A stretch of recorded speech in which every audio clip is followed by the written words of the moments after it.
Live on YouTube, and let's get the TikTok going as well.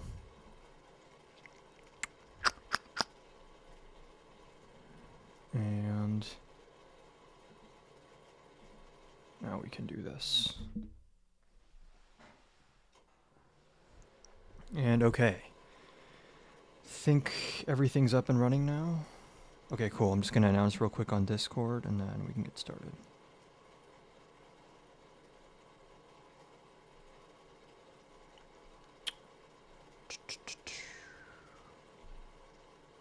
Okay.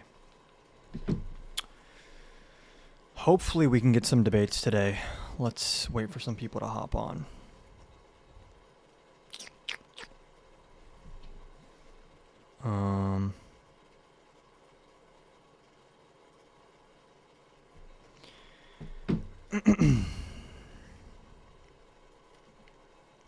If you are hopping on right now, make sure you guys are double tapping the screen.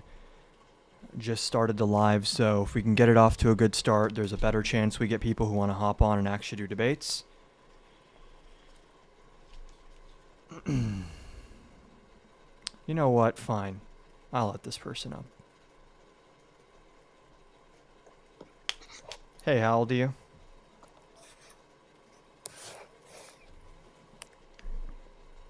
Nothing? Okay. Very cool. Hold on. Want to try to get some debates today. Someone said stop spreading misinformation. You can request and hop on and explain what misinformation I'm spreading, but I doubt you're going to do that. Highly doubt you're going to do that. So we'll see if we can get some debates, but again, MAGA is a bunch of cowards, in which, on that note, I'm going to change the the background to this. And to anyone who is just hopping on, make sure you guys are double tapping the screen. We just started the live. Ideally, want to get some debates going today, which is easiest to do when people are seeing the live, especially MAGA people. So I know I haven't gone live for the past couple days. Making up for it today because I'm about to go on vacation day after tomorrow. I'm going to be gone for like a week, so there's probably going to be no lives for around a week. I'll try to get some in here and there if I can while I'm on vacation with my family. But do you just read a lot of articles to be knowledgeable in politics? I just consume a bunch of political media, whether it's articles or YouTube videos or debates or whatever else it may be. Now, the question is today going to be a covering the news stream or is it going to be a debate stream? I'd like to have a debate stream. Where are you going? Just going to visit some cousins with my family. A little road trip.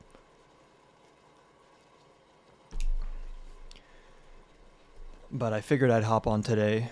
And tomorrow I'll probably go live as well. Assuming we can get some sort of traction going. It's so hit or miss with these lives. We'll see if the TikTok gods have blessed me today or not. But do you watch It's Dean? Is that like Dean's backup account, I'm guessing? Yeah, I watch him sometimes.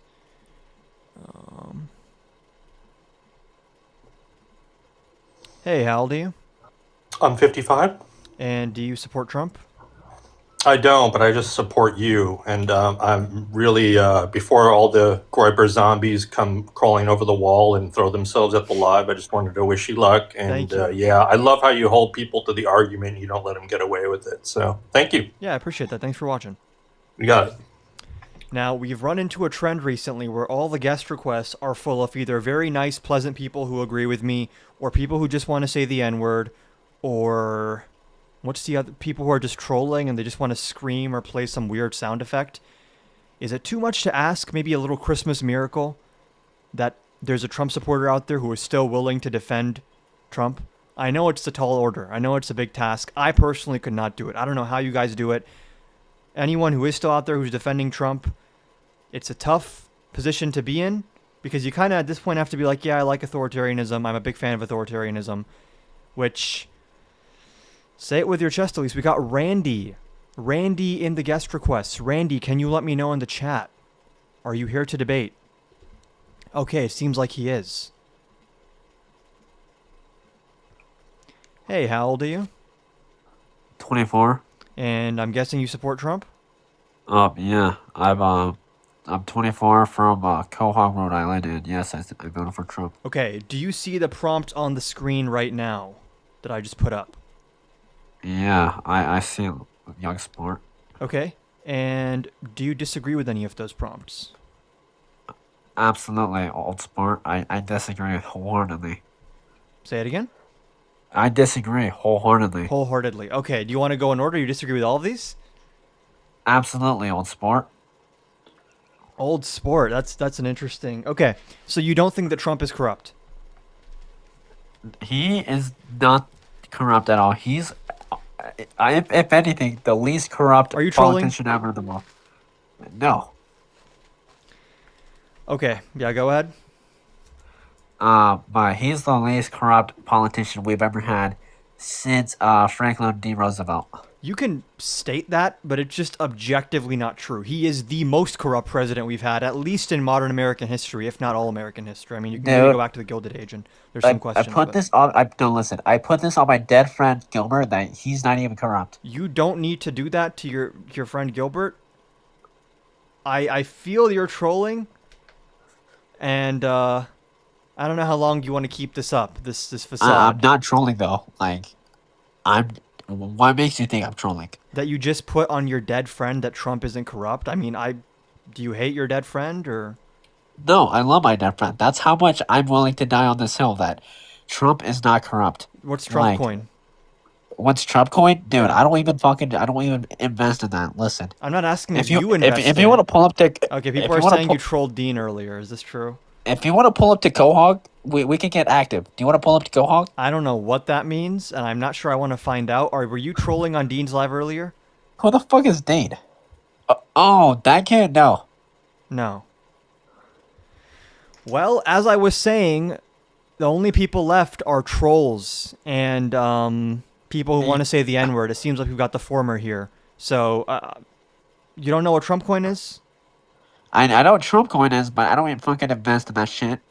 I don't really care if you invest in that shit. Is Trump coin not corrupt in and of itself? I mean, that's a way to make money. I mean, dude, I'll Oh, make my so own coin. leveraging the power of the presidency to financially enrich yourself, that's not corrupt. No. How do you define corruption? Like financial corruption specifically? Listen, old sport. If I had a fucking big name, What is I this, would the Great totally. Gatsby? What do you mean? Can you just answer the question? Listen, if I had the influence and people knew me and would like buy a coin that had my name on it, I would totally make the same coin as him. That is So not you corrupt. would That's just also a engage business in move. corruption. No, that's not corruption though. How do you define corruption, Mr. Troll? New sport, whatever you want to be called. How do you define corruption? Well, call me daddy. Don't call me new sport. But listen, it's not corrupt. Elaborate how that's corrupt. Huh? Elaborate how that's corrupt if you make a coin with your name on it. If you leverage the power of the presidency to enrich yourself, that's like definitionally corruption. And he launched the cryptocurrency like the day before his inauguration. No, that's far from corrupt. That, if anything, that's just a business move. I'm hoping this person in the guest requests. Oh wow, they left. There was someone in the guest request for like half a second who is now gone. There's a reason this is my new prompt. I got rid of all the specific prompts. Just MAGA's finished. There's no one left. Where's MAGA? There's no one left. It's gonna be maybe some bots from Russian or Chinese bot farms in my chat. Where's MAGA? Where have they gone? Augustin, I see you in the guest requests. And Rawfish7222. Can you both confirm for me in the chat that you are above the age of 18 and you are Trump supporters?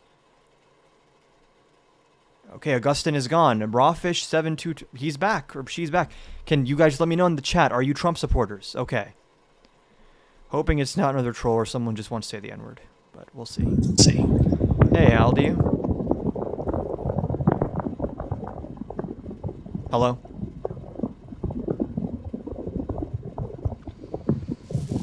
Going once, going twice. Rawfish, you there? I feel like I saw you in the chat saying yes, and okay, Rawfish has left. Again, as I was saying, MAGA is finished. It's over. It's done.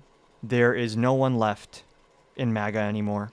We can look at Trump's approval ratings. They are crashing, and you can see that represented in this TikTok live. And not just my TikTok live. If anyone here watches other creators, you'll notice compared now to like election season, they've gotten awfully quiet, haven't they? Because there aren't many of them left. A lot of them are, I was cooking, bro. I did not kick you. You literally left. Okay, we have someone named Liam number 1. Hey, how old are you? Dude, you know exactly. You know, I mean, you're begging. Oh, it's for, the same Liam that, okay. You're Hello, begging. Liam.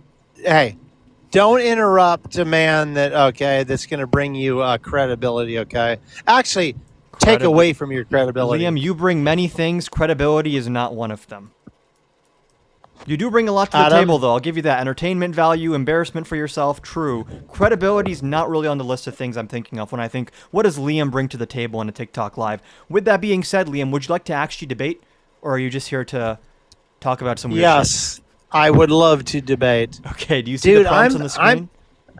Yes, the Democratic approval rating is at an all-time fucking low, bro. You know why that is? Seriously. Stop talking about there's no MAGA. We just don't want to deal with I'm you. just telling you the polling numbers.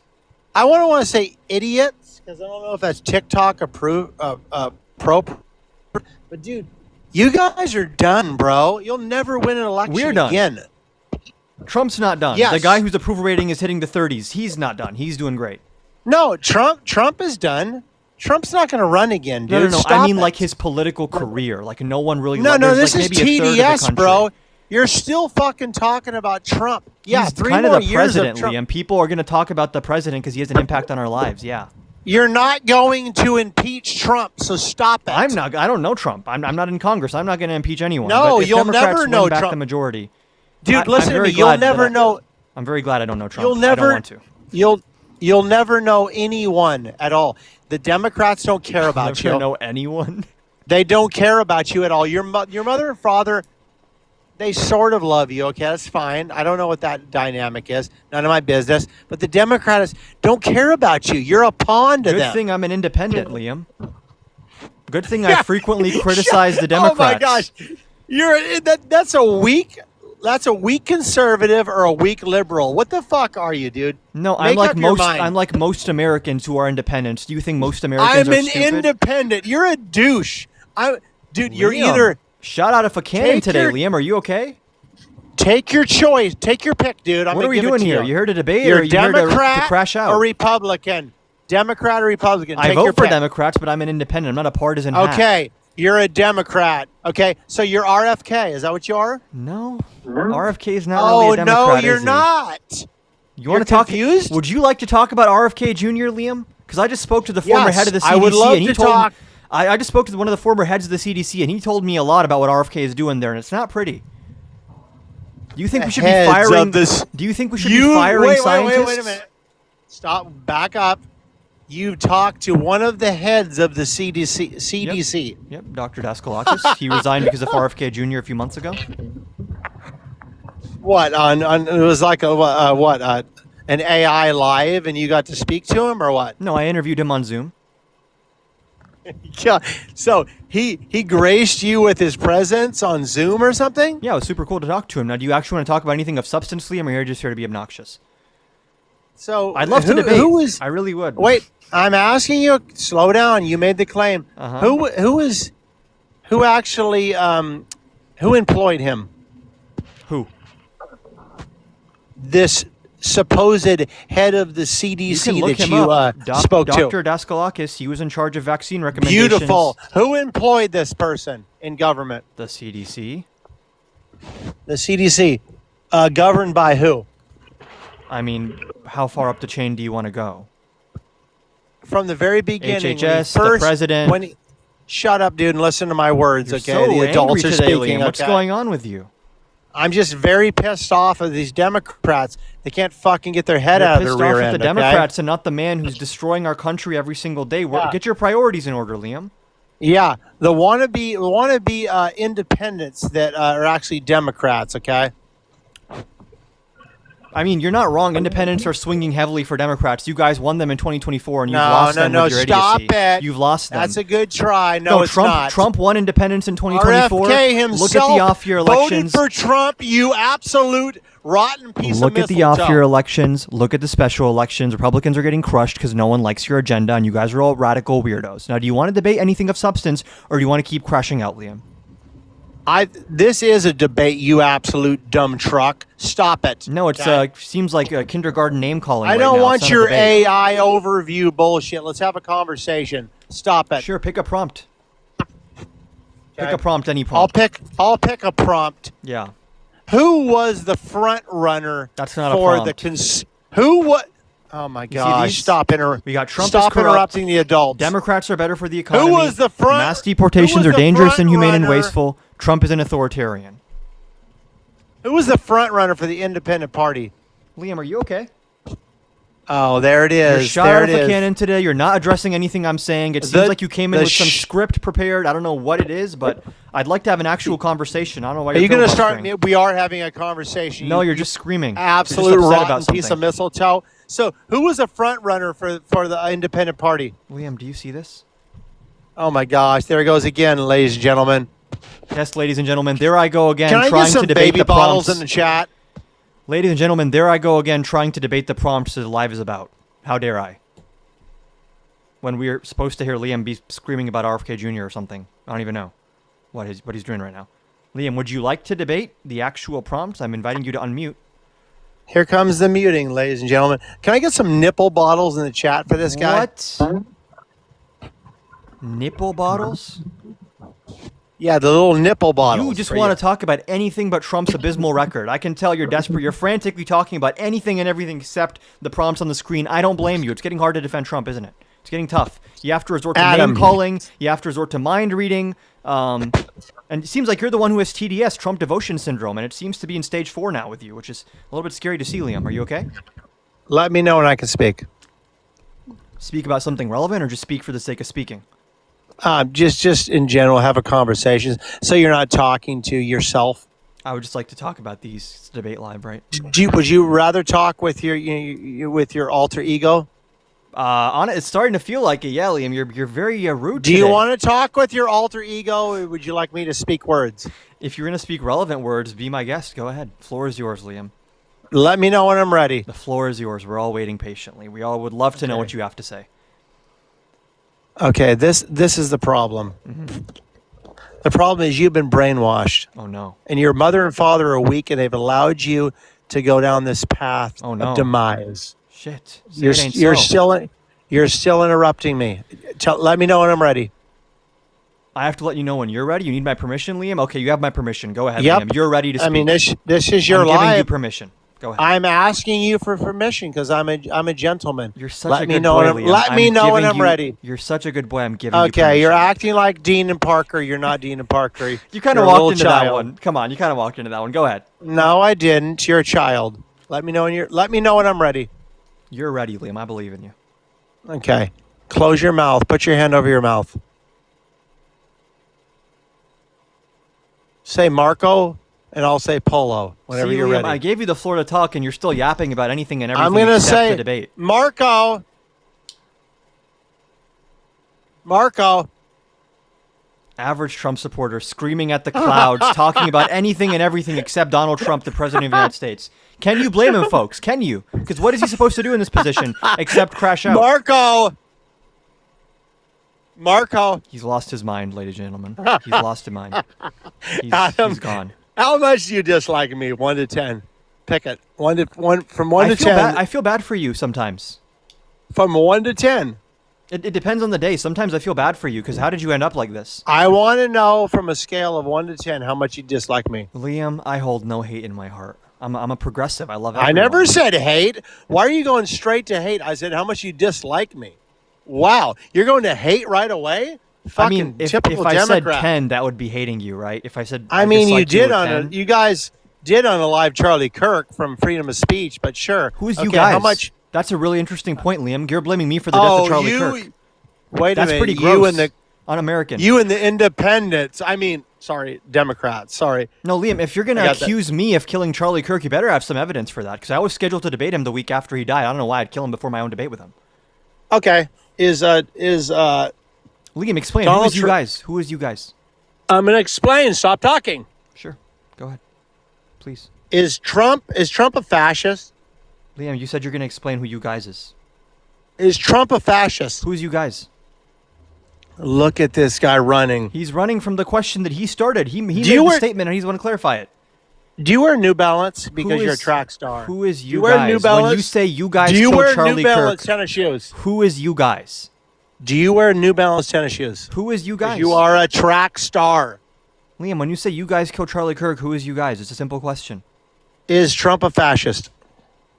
It's a simple question, Liam. I'll answer if you answer, okay? Is Donald Trump a fascist? I'll answer if you answer, because I asked first. God, I love this. I love debating you. It's so easy. Liam, you're not debating, you're running. It's so fucking easy, dude. I don't know if you got into Diddy's baby oil stash, but you're being Can I extremely get some slippery nipple right now. bottles? What? Can I get some nipple bottles for this guy, please? Can he not get some nipple? I don't know what that is. And no one give him anything related to nipples. I'm a little bit concerned right now. Liam, I'll answer your question if you answer mine. It's pretty straightforward. Can a man lactate and be a mother? That's a question for, I'm sure, your search history later on. I have no issue with that, but can we actually debate something of substance, Liam? When you say you guys killed Charlie Kirk, who is you guys? Simple question. I want to know if you're going to win an election again. Can men lactate and be mothers? Liam, if you would answer the question, I'd love to answer yours, but we're not going to do Was this your religious mother a s- filibuster. Was your mother a social construct? Average Trump supporter, everyone. Just take a look. They have nothing. He has nothing. He has can't nothing. even answer a fucking question. He has nothing but do men lactate and what is RFK? He has nothing. These people have nothing. They have nothing of substance look- left. They don't care about the American wait. people. They care about men lactating, apparently. They're caught up with Am I this part of useless the- culture war stuff. Am when I people part are of these dying people? in the streets. But, Liam, I'm going to ask you again, who is you guys when you say you guys killed Charlie Kirk? People dying in the streets? Stop it. Am I going to Adam, have to ask stop you? it, Am I going to have dude. to ask you a million times? How the fuck am I? Do I have two coins when I'm up here speaking the absolute truth? Yeah, come on. to Someone this- get Liam some nipple this- clamps, whatever he was asking for earlier. I don't know what that was, but Liam, can I you don't answer? want anything at all outside of just like an amen. Liam, when you say you guys killed Charlie Kirk, who's you guys? How many times? Can have to I ask you get this an question? amen in the chat at least? For a liberal Do atheist you guys notice how mama's desperate boy. Liam is to avoid elaborating on any of his points, let alone talking about the actual prompts on the screen? This is what I mean when I say MAGA is finished. They have nothing left except what is a woman and like yelling at Democrats. That's all they have left. No. They have nothing left of substance. No, that Take a look. That and rent free. We have rent free as well. Liam, when you say you guys killed Charlie Kirk, who's you guys? I don't know how many times I have to ask you this question. The people that say that we are independent, that are liars, that are actually Democrats. Independents killed because- Charlie Kirk? Shut! I'm in the middle of speaking. I cannot give you my my answer, so to speak, that you so asked for and like begged me for. Who are these people? Can I at least answer? Is it okay if I speak? You have my permission. Uninterrupted for at least like 1 minute. Sure, you have 1 my, minute. You have my permission, Liam. Go ahead.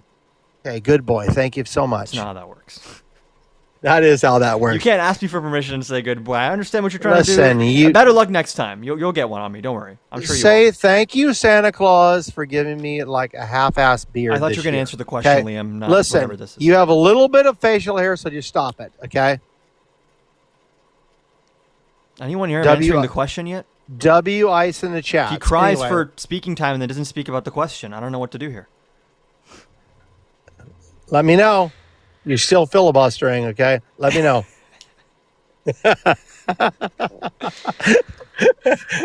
Any day now. Adam, listen, I don't dislike you, but I think you're really dumb, okay? Anything but answering the question.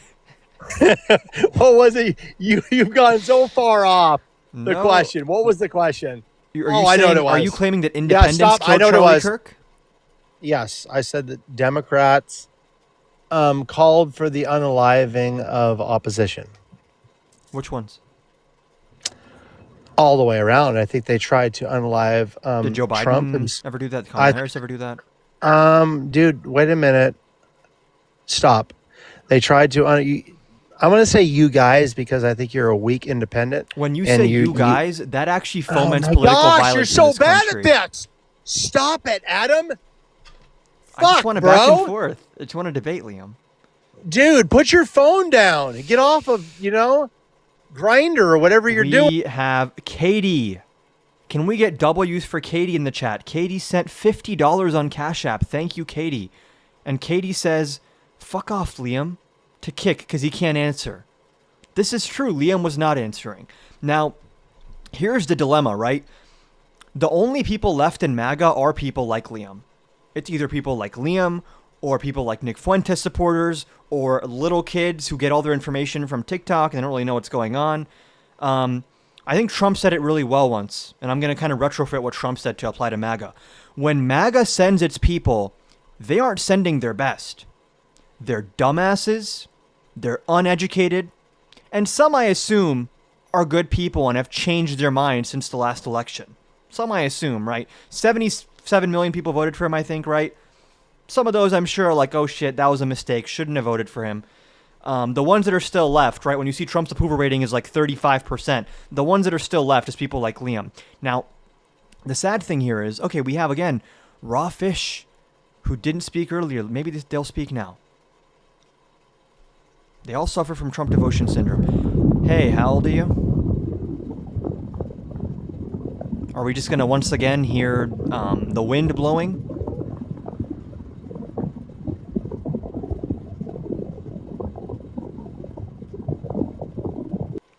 Okay. I think this person requested by accident. Yeah, I know you said my name on the stream. I totally clicked that button by accident. No I'm not worries, mad. you're all good. Let's see if this is a real person. Hello, how you doing? I'm doing good. How old are you? I'm 18 years old. Just turned 18 last week. Okay, and you support Trump? I did in the election cycle, but actually not anymore. So if you could go back in time, you'd vote for Kamala Harris over Donald Trump? Definitely not. No, You'd still vote for Donald Trump? no, I wouldn't vote. I think is the stance I'd take. Sure, but let's say you had to vote, right? If you had to pick one of them, who would you pick? Well, why would I have to pick one? That's just a silly. I'm trying to see which camp you align with more. Are you more socially and fiscally progressive or conservative? Are you far right Oh, on I'm immigration? definitely. Well, I'm far right in immigration, socially. You I'd like the say I'm- deportations? Yes, I'm for deportations. The way Trump is doing them right now? I think Trump hasn't done enough, honestly. So that's. So you don't we're gonna think he's come gone to- too far? I don't think he's gone far enough. Okay, we can chat about that then, because I think he's obviously gone Yeah. too far. What do you think we Let's- should be let's doing when speak it about comes to that. deportations? I mean, obviously, over 11 million people came in, possibly more, undocumented or illegally. You mean So we like can go total over in the that. country, right? Yeah. Yeah, total in the country. So I think that's dangerous Why? for America. I think it's dangerous because it can change the way our country looks, not only economically, but ideologically. How so?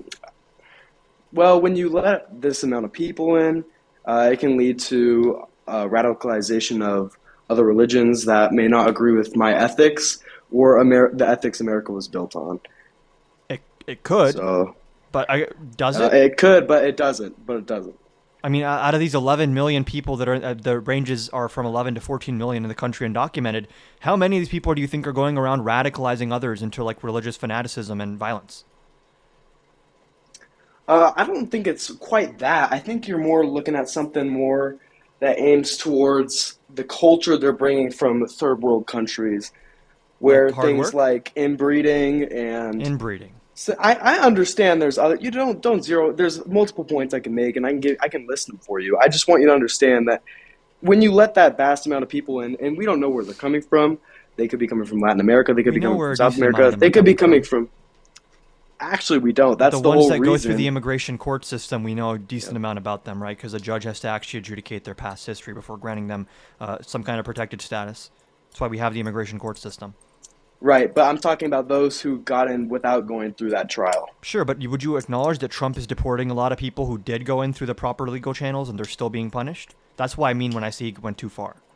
Well, what do you mean by punished? So people that came to a port of entry, they passed a credible fear interview, they had a scheduled court date with an immigration judge, they show up to immigration court, and then ICE jumps out of the stairwell to ambush them and deport them. Someone who's trying to follow all the rules. That's what I mean. So are you zeroing in on a specific situation, or are you using just figurative speech? There's a new ICE strategy, I don't know if you're familiar with it, to camp out in immigration courts. So if an immigrant who came in illegally tries to come and gain citizenship while being here illegally, they're sitting in immigration courts before they can go in there. That's not how that And get their system trial. would work. Well, there's different types. that's what I'm asking. Sure, there's different types of people who get labeled undocumented or illegal immigrants. A lot of these people are asylum seekers who are following the legal process for asylum, and Trump has basically shut that entire process down. Basically, immigration judges are being made to drop these cases before they can even hear them on the merits, and then ICE jumps out and puts these people in for expedited removal, even if they don't qualify for it, which I think is an abuse of power and inhumane. Okay, I understand your point. Let's say if that was true, It is. let's think of, okay, if it is true, for the sake of conversation, let's say, look at the amount of number. How many people has that actually happened to? Do you know the number on that? Off the top of my head, I don't know the number, but I know the rate has skyrocketed of like arrests of non-criminal migrants. Right, so it should just be all migrants, because actually breaking the law would be coming into this country legally. It's a civil offense, right? I mean, it's nothing Yeah, actually it's- to the level it's of breaking- criminality. I mean, same way if It's I'm breaking the speeding law. or... Sure, and they It's should come to a like- port of entry, which is what Biden tried to do with the CBP One app, right? Right, but Biden also deported like 270K migrants in 2024. Mhm. You understand? And And Trump you only understand a lot of those Trump deportation deported- numbers and encounter 50K numbers more are this year? juiced up because it's like the same person who keeps coming back to the border. That's why a lot of the numbers increased under Biden. I mean, there's multiple things going on there. Well, you have no real facts on that. Of course, you can skew those talking points, but there's no real I evidence. can pull it up behind- for you. Yeah, well, what was your talking point? It's the same people coming through. A lot of the numbers were juiced because people were basically being kicked out really quickly because of Title 42 and then coming straight back to the border. So the numbers that we have are going to be higher than the actual number of people, right? Because when they're doing number of deportations or number of like encounters, they're not seeing, is this like a new person? They're just seeing, is there a person here? Yes or no? It could be someone who's tried coming before. Right. So would that apply to Trump's deportations as well? For your point, because for my point, we're not doing Yeah. that. I think all those people deserve to be deported. So Well, why? would that? Well, I think they deserve to be deported because they broke the law. I am very good friends with people that came in legally, and they Sure, got. but a lot of them didn't break the law and they're still being deported, and that's my main issue. That's not even true. We just It went is over true. how they broke the law. If You someone, can't come hold in. on. Do you know the people that were Right. sent to CCOT, right? The big El Salvador torture camp? Yes, One of them has not a no torture criminal camp. history, not even if a traffic ticket. of course. Hold on. He came to a legal port of entry. He filled out all the paperwork to seek asylum Mm-hmm. the right way. And then he was told, you look dangerous. And he was sent to a torture camp.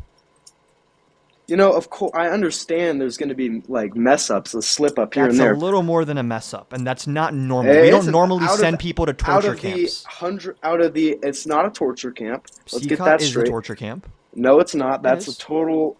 Yeah, it's a prison. It's a prison. If you want to call prisons torture camps, No, be it, my it guest. violates like a lot of international human rights law. They're kept in like places with fluorescent lights, and they have to sleep on flat metal sheets. They're not fed That's for not days on end. torture. Some are put That's in not solitary confinement with all the lights off. That's just a lack of. That's a lack of knowledge of what It's prisons inhumane really like. treatment. It's inhumane because they're inhumane people, ethically, depending So on what your should ethics we are. become like inhumane people? Should we stoop down What are to? you talking? Inhumane. Are you in favor of just torturing people? No, I'm very. It's unethical to torture, but Especially our someone who's a definitions of documented torture asylum are seeker, different. right?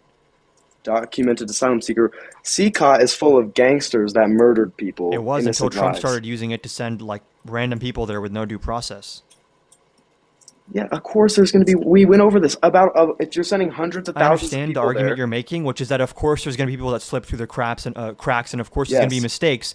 But Right. this is new. There's never under Biden, under Obama, there was no one who accidentally ended up at CCOT. That's a novel systemic change that Trump made. Well, CCOT's also fairly new, and obviously the president of El Salvador and Trump have a very way better relationship than Biden did with that country. So I think you understand my point, though, which is that this is a new way of doing immigration enforcement that did not exist prior to Trump's second term. I understand your point, but it's not everyone. It's not everyone for sure. We tried to send them back to their original country. Because you stated one person, and of course some of those people belong there. Well, hold on. If people were sent to CCOT without due process, and we know at least one person definitely shouldn't have been there, doesn't that call into question everyone else who was sent there as well, considering they never got due process, and they were sent based on things like tattoos or how menacing they looked and the discretion of the ICE officer involved? And that's not even to mention the court orders that were defied there as well. Okay, well, if you're trying to move a vast amount of people, you can't get caught in the details. Actually, if you read in the CCOT that You're taking for granted that we can just move these vast amounts of people with no due process. Like, I don't want to gloss over. That's not normal. You're right. It's not normal. But what else is not normal is tons of people come into this country undocumented. It's a big part of American history for the past it's not. It's 6-7 decades.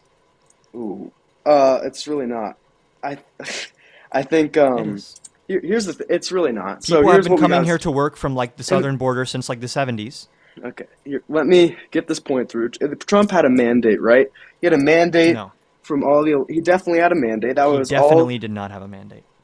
Yeah, then how did he end up winning the House, the Senate? Oh, Republicans won, but a mandate is like a landslide victory, and Trump didn't even get over 50% of the vote. So it was a landslide victory. It was a landslide victory. Under 50% is a landslide.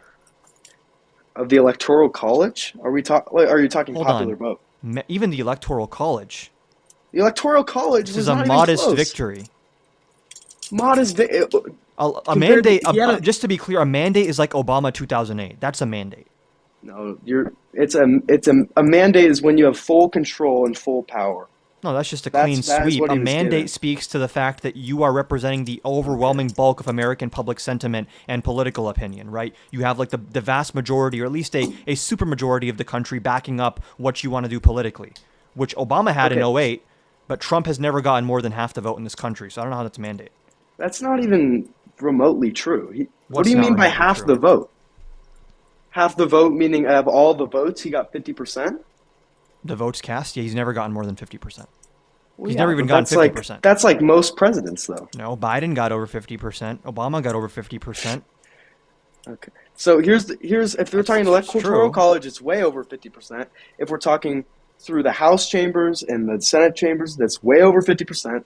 Even if he didn't have a mandate for the sake of conversation, I don't want to zero in on silly things like that. Let's get back to I think it's relevant, though, because you try to excuse certain things that Trump has done by saying, oh, well, he had a mandate, though, therefore he can do it. But the things he's doing are deeply unpopular. Deeply unpopular, how so? For you or for No, others? Like public opinion polling, the average of polls from left-leaning, right-leaning, center. He's underwater on handling of the economy, of immigration, of basically everything. He's a net negative approval right now, which is funny because when he was first elected, he was net positive on things like handling the economy and immigration. But as people have seen him actually do that, his popularity's fallen off a cliff because he's doing a horrible job. True. I mean, you're right in some sense. I mean, we can get into those other issues that you said, but I think part of the negative connotation on the immigration might be people like me who wanted more deportations. Can we agree on that? It could be, but a lot of the other polling doesn't show that, right? Like the percentage of Americans that say immigration is a net positive is, I think, the highest it's been in like over a decade right now. I believe it's close to 80%. Receiving migrants is a net positive? Is that what your stat is? There's a Gallup, I can pull up the Gallup poll for you, which shows that a supermajority of Americans think that, like all else equal, immigration is a net positive to the United States. Like immigrants broadly do more good than bad. Broadly do more good than bad. I can pull it up for you. Yeah, let's see. I'm not saying it's not true. That's obviously interesting. Like I just don't. I think there's a line between like people from Somalia and people from places like the UK and stuff like that. I'm pulling up the graph right here. Here we go. Americans' views on immigration effects on the U.S. Hold on 1 second. Here we have, they were asked a question, on the whole, do you think immigration is a good thing or a bad thing for this country today?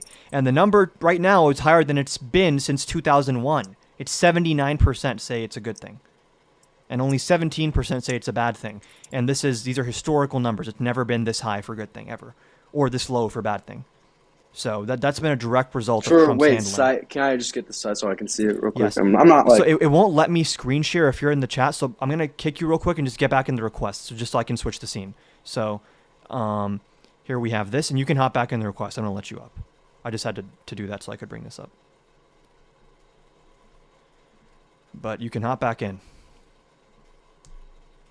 Which is stupid. I don't know why TikTok doesn't let you switch the scene when someone's in the guest box, but I don't know if you're still there. You can request to hop back on. I've pulled up the chart right here. And Gallup, this is the same pollster that showed that Trump has historically low approval. I hope he didn't run off. Guest box is open for you, sir.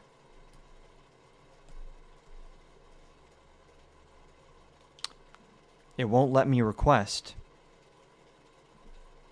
That doesn't make sense.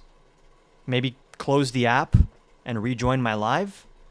I don't know why it wouldn't let you request. If you were able to request the first time, I don't know why that would change. Again, just close the app maybe. Go to your task manager, close the TikTok app, and then open it back up and come back to this live and request to hop on. But for everyone else who's watching, again, it's never been this high before. It seems to have peaked before in 2020, which is when Biden won. I'm back. Okay. Is he in the guest box, though? It says it's not here. How is this possible, though? Unless you have had your guest privileges revoked. All I did is remove you from the thing so I could change the scene. I don't know if you have a backup account, Sawyer. If you have a second account.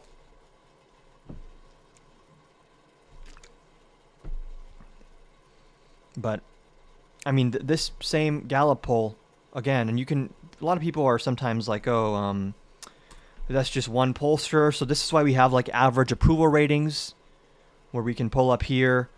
Trump's net approval when he first came in, he was like 52% positive, right? When he came in, and you can see a pretty clear trend over his second term, which is that no one fucking likes him when they see how he governs. That's a shame if Sawyer's not. Oh, there he is. There he is. Sorry, it wouldn't let me in there for You're a bit. okay, but this is what I was referring to. This is as of Yeah. 2025. You see how it's like record high approval for immigration. This is, I think, in large part because of how Trump has handled immigration, where he has mistreated people, made the country less safe, and wasted No, I taxpayer feel like dollars. I feel like that contradicts like the right wing scene though. Like I feel like that's an active contradiction to what we see on the right wing right Well, now. I think the right wing is probably this 17% number. You think that's because there's always going to be people on the left wing. There's always going to be like outliers on the left wing that think immigration's not a good idea. Like that's just how it is. There's crazy people on either side. I just don't see how those numbers are. Is this like out of 100, out of 1,000? What areas was this poll taken in? Like, This is from Gallup, which is like one of the most well-renowned pollsters in the entire United States. They've been doing polls since I believe like the 70s or 80s or something. So they'll do like population-based surveys, and they're gonna control for like population parameters and have like a confidence interval and all that stuff. But these are pretty solid stats, and they do show, again, it was pretty low in 2024, so Trump was able to take advantage of the 64 number, but then people see what Trump means, and it goes from 2024 to 2025 up by, 15 points, in large part because of how Yeah. Trump has governed. I mean, I see your point. I see how it could impact the average reader, average politics goer. I see how this could impact Because the their average views. person, when they voted for Trump's Right. immigration policy, what they thought that means is we're just going to go after the dangerous criminals. But now what they're seeing is that actually doesn't mean that. We're actually going to stop prioritizing criminals, and we're going to start going to Home Depots and public schools and hospitals and immigration courts and harassing and abusing people, in some cases who end up being citizens or green card holders. It's been a full-throated assault on our constitutional liberties, such that people who in some cases are even citizens, are having their constitutional rights denied to them. And as the American people have seen that, they're like, I don't like this agenda. Yeah, right. So if we're playing, I understand that actually. I kind of empathize with that. I mean, obviously, I think they should still be deported, but I empathize with that point. of being how they should be going after the most dangerous people first. But I think when we read this poll, I think it's less of, I think we're on different planes actually when we're speaking about things like this. I think this is saying, do you like, are we for immigration? Is it a good thing? Not are deportations a good thing? So Sure. Yeah. those This is talking about immigration in general on the whole, including legal immigration Right. as well. Yeah. Right.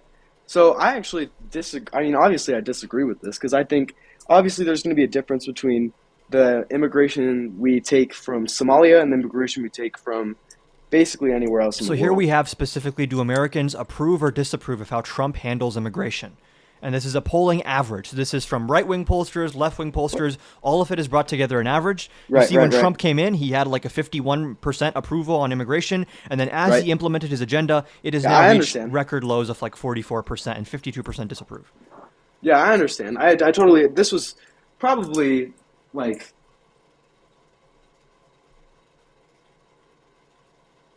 And I can't hear you if you're talking right now.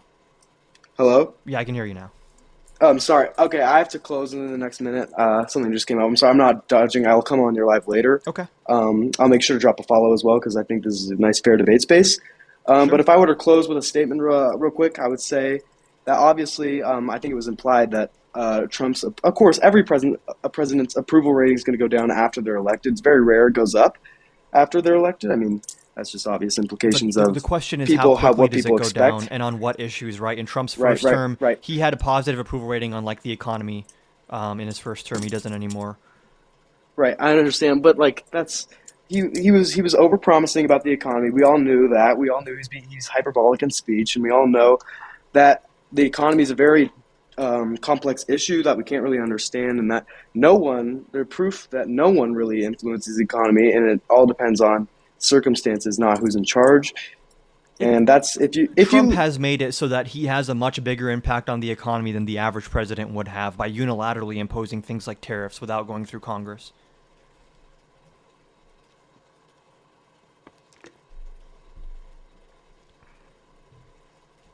You did cut off again. Whenever you leave the app, your mic stops picking up your voice.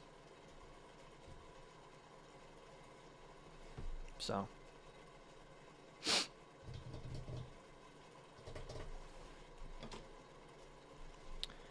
I don't know if you're talking right now, Sawyer, but I cannot hear you. And it seems like he left. Okay.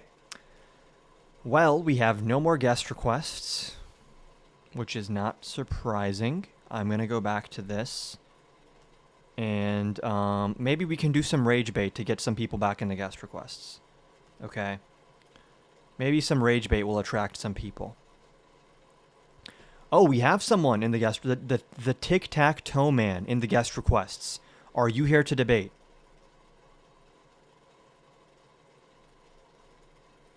The Tic-Tac-Toe Man.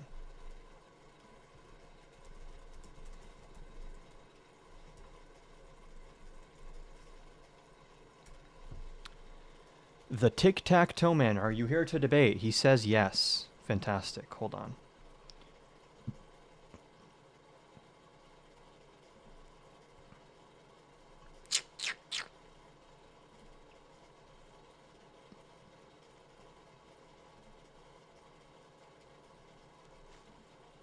Hold on 1 second.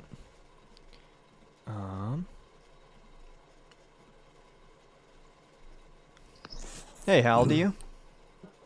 I'm 75, sir. Okay, and you support Trump. Yes, sir. Give me 1 second to show you the debate prompts on the screen. Do you see these prompts on the screen right now? Yes, sir. And which one of these would you like to debate?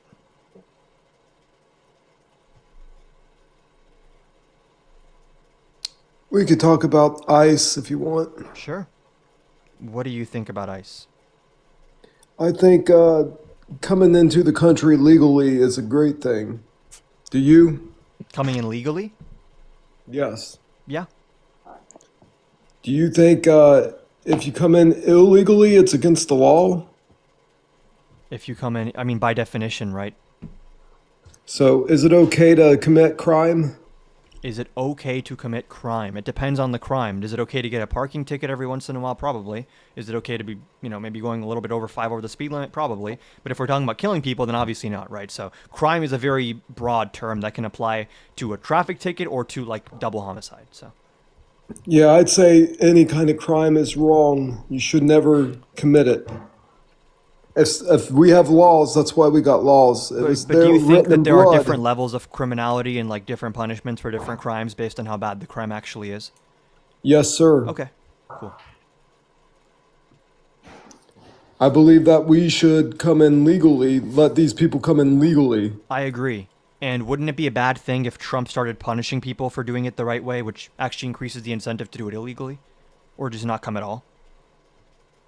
Well, no, he's actually got rid of the people that are more into the illegal drugs and bringing drugs across the border Not and true. committing crimes. Yes, it is, sir. He's actually specifically reassigned thousands of agents from the ATF, the FBI, and the DEA, as well as the U.S. Marshals, who typically investigate things like drug trafficking, human trafficking, and terrorism. They've now been reassigned to immigration enforcement against non-criminals just to hit Stephen Miller's quota of 3,000 detentions per day. So you've seen an entire movement of our immigration apparatus in terms of enforcement away from actually going after public safety threats to instead punish people who are following the rules. People who are paying taxes, coming to a port of entry, coming to immigration court.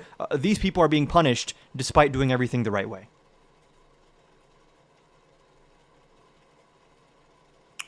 Not true. Is that from Trust Me, Bro? Nope, it's Stephen Miller has said it on TV. That he has a immigration quota for ICE of 3,000 detentions per day. Yeah, and that is the bad criminal, sir. Nope, when you have a quota system, you by definition are not prioritizing based on the severity of the My crime. my son is in ICE, and they have not got anybody that's innocent, sir. That's an anecdote, right? But I'm talking about the data in terms of overall in the country. Illegal, sir. Illegals. My son says all of them either possess drugs or have done some heinous crimes, sir. That's just a claim with no evidence. Right? I could say, oh, my son says that's not true. I'm not referring to the actual macro No, data. he showed me the stats, sir. Okay, yeah, my son also showed me the stats. Now what? Why don't we actually look at the overall stats for the country and the Your news? your son's not old enough, sir. My son is older than me, actually. So now what? There's no way, sir. You don't know that that's the case. Are you not smart? I'm the smartest person ever. Many say I'm the smartest ever. I don't think so, sir. I do think so. You And, obviously can't have a son older than you. well, it seems like you're not capable of comprehending, or with the power of Christ, anything is possible. Don't you agree? I don't trust you, sir. Do you believe in God? Yes, sir. Do you believe with the power of God, anything is possible? Yeah, but not for So then you. how dare you question? You don't know what's going on here. Maybe he got involved and my son is older than me, and my son told me, actually, sir, the ICE numbers are really bad. So there's my anecdote. Now, I'd like for us to avoid God anecdotes told about me our not to sons. trust you. I'd like for He us said to you were a avoid anecdotes soothsayer. about our children and talk about the actual data, which is harder to dispute, right?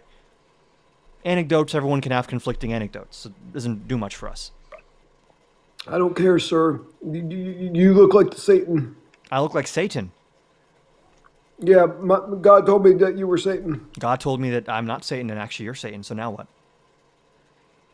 Actually, you're wrong, sir. And God told me he sent a fake God to trick you, and that's who you've been talking to, so now what? I don't believe you, sir. And he said that you weren't gonna, I already knew this. God told me you weren't gonna believe it, right? So, Sir, just say thank you, Daddy Trump. Thank you, Daddy Trump. You're my daddy. he's your daddy? Yeah, and your daddy too, sir. I don't claim him, but it seems like you do. It's too bad God told me to tell you to claim him. We've already, I think, established that whoever you're talking to isn't actually God. It's actually the devil, and it's you falling for his temptations, apparently, and these psychic delusions he's been giving you, and it's really unfortunate to see this happening because I already knew about this, right? The Sir, real I God don't know already what told you're me. talking about, sir. It seems like you don't know much about anything. I know more than you, sir. Not about immigration stats, clearly. Obviously. You can troll. I'm gonna troll you back. Troll. Yeah. Well, we have someone named ASAP YVX in the guest requests. Mr. ASAP, would you like to debate? See how we've gotten no actual debates today? It's all trolls. I guess there was one guy who wanted to debate, but he ended up getting busy and not really debunking any of the points I made. So God just told me, MAGA Adam, you're is in left. the Epstein files. You're still believing this fake God thing that I already warned you about? Why are you believing this fake God? You're in the Epstein files. Why are you still believing this fake God? I already warned you. Okay, ASAP YVX, I see you in the chat. Are you here to debate?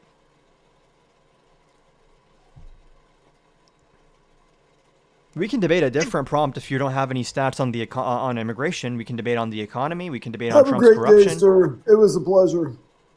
Was it? Yeah, it was. The pleasure was all yours then.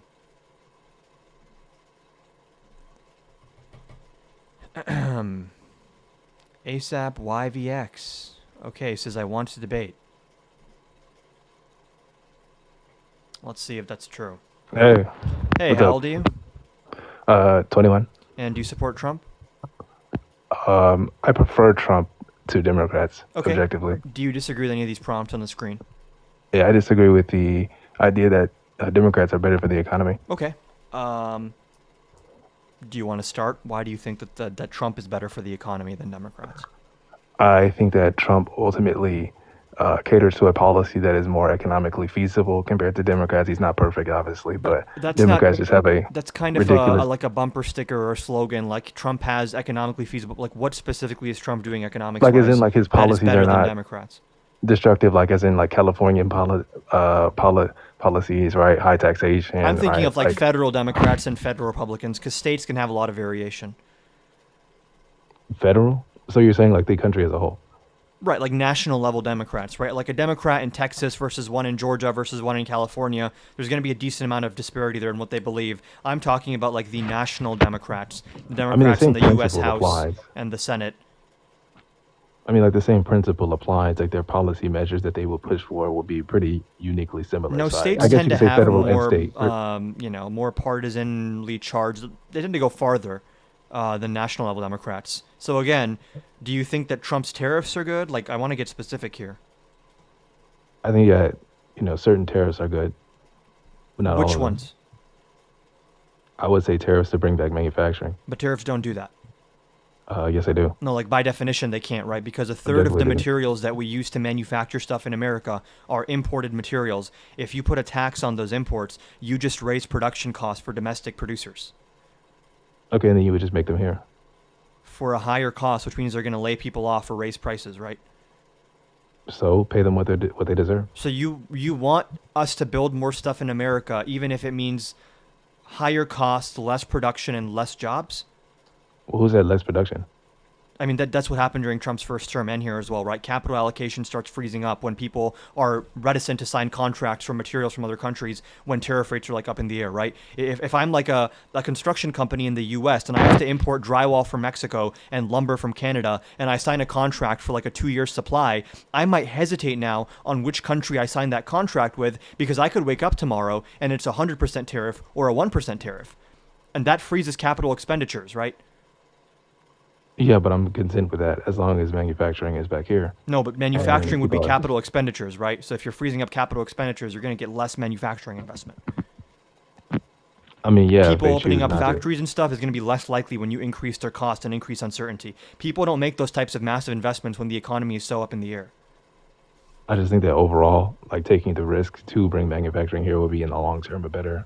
I agree we solution. should bring manufacturing here, but tariffs don't do that, right? Democrats have better policy to bring back American manufacturing. You had a surplus of manufacturing jobs under Joe Biden. In fact, Didn't we Joe had Biden more like tariffs to do manufacturing that? jobs than people who wanted to work in them. So actually, all of this talking point about like all we want back is these manufacturing jobs, they came back under Biden, and I think hundreds of thousands of them were unfilled. No one wanted to work those jobs.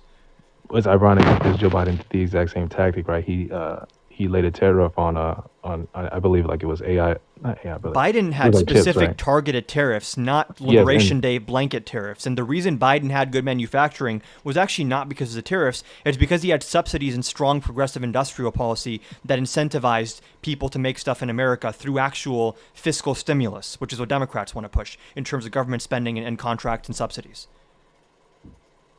I mean, but still, he implemented the same policy. He put, He didn't. tariffs on He objectively semiconductors, did and not, he right? brought, Like the Chips and Science Act, yes, the infrastructure bill, that is the Chips and Science progressive Act. He policy. placed tariffs, right, on, I believe he placed tariffs on iron, steel, right? Again, so you're bringing up targeted tariffs here, which are not the same thing that Trump is doing. Trump is doing blanket tariffs. And then secondly, the tariffs are meant to keep out foreign competitors. They don't actually lower the production cost. Biden actually did the hard work of lowering the domestic production costs by subsidizing these companies, right? By That's not giving them what- cash up front to build these, whether it's like fabs for chips or whatever else it may be for like electric cars. And Trump is reversing a lot of that, actually. I mean, one of the ways in which China constantly, as Trump says, eats our lunch is that China invests massively in production of like solar and hydro and nuclear. China has massive public sector investment in renewable energy. We got that with the Inflation Reduction Act, which finally would have made us a little bit competitive with China, but Trump is getting rid of that. The Inflation Explosion Act, you mean? I mean, That's a inflation talking was point. You absolutely can insane. address the under- substance of it, or you can give. I a mean, yes, talking like point. when it's simple supply and demand. Like when you throw subsidies around, like it's not sustainable. This is causing Yeah, it is. inflation. It right? depends on the So- subsidy. That's yeah, not so how you're willing to economics trade. work. So you're willing to trade production costs for inflation, right? So Those are not mutually exclusive. it is mutually exclusive. When you say that No. I'm willing to subsidize in the entire industries instead of just raising the production You costs, understand that's that what when it you means. subsidize industries, you can actually increase the elasticity of supply, which can end up having a downward pressure on prices. A downward pressure. So you're saying that when you Which is what hand- happens with China, right? The reason China outcompetes everyone else is they produce stuff on the government dime for so cheap that they can sell it below break even on global markets and undercut everyone else's pricing. And Then why the is that U.S. stuff so started to cheap? try to have that kind of robust industrial policy under Biden, and Trump has reversed basically all of that. because their labor is cheap. Simply put, You didn't address they have anything the- I just said. Well, you said they were able to produce things for cheap. That's why they have that's why their There prices are, are there the are way that they are. multiple reasons China can produce things for cheap. One is cheaper labor, but a major one that the right never likes to talk about is extremely robust industrial policy and public sector investment intervention. That is a very vague piece of word slop right there. Like, No, it's not. explain. The Inflation Reduction Act specifically invested in building out charging infrastructure for electric cars, which would have increased the adoption of electric vehicles. It increased the presence of like solar panels and wind. China now has completely destroyed us when it comes to building economies of scale in terms of solar panels. Again, China is eating our lunch when it comes to like electric cars. The reason Biden put specifically tariffs on Chinese electric cars, such that you can't even buy them in America anymore, is because they are so much better and so much cheaper than American electric cars because their public sector invests so heavily in electric cars. Biden tried to get us to catch up with that, and of course Trump got rid of that when he came into office. So you're saying that because China invests so much in their infrastructure sector, that we should copy their policies? To the extent that it works, yeah. And you would consider China's economy a model of what we should be doing? I mean, have you looked at any of their metrics? I don't believe that they're doing all too well. I think we should copy the stuff that works well and not copy the stuff that doesn't work well. So I think most people around the world, most experts agree that China's industrial policy and their ability to reach economies of scale across multiple different sectors has been a massive net positive for them and allows them to compete in global markets and also increase the standard of living for their own people in terms of the cars they have access to there. I mean, they are selling cars in China that in the US would go for maybe $80,000, $90,000 a car that are selling there for like $30,000. But yeah, but I don't want to implement like exploitation of labor to an extreme extent. Like that's not what I which was. is why I think we shouldn't implement the exploitation of labor part. We should implement the robust industrial policy part, which actually is going to put upward pressure on wages. I mean, but you do realize that the Democrats are doing that right now, though. Like literally, like saying, "Hey, Democrats aren't doing anything right now. They have no let's bring in- political let's bring power in in the federal immigrant- like this- government. I mean, well, that's what their plan is, right? Even in What's their their plan? states, right? Like, what? What's their plan? I mean, isn't the Democratic, policy to say, like, let's bring in immigrants to, you know what I'm saying, supply our fields with labor, right? The Democratic plan is to reform the immigration system such that it's easier to come in legally and then harder to come in undocumented. And then people that are here, if they don't have a criminal record, give them some kind of path to a work permit or a green card. Then if someone's here who's a criminal, then you should deport them. That is kind of a separate topic from our industrial policy. I mean, but what do you want them to do, though? What do I want who to do? The immigrants here to do, though? Whatever they would like to do. It's a free country. As long as they're not I hurting mean, but anyone yeah, and they're so- contributing to the economy.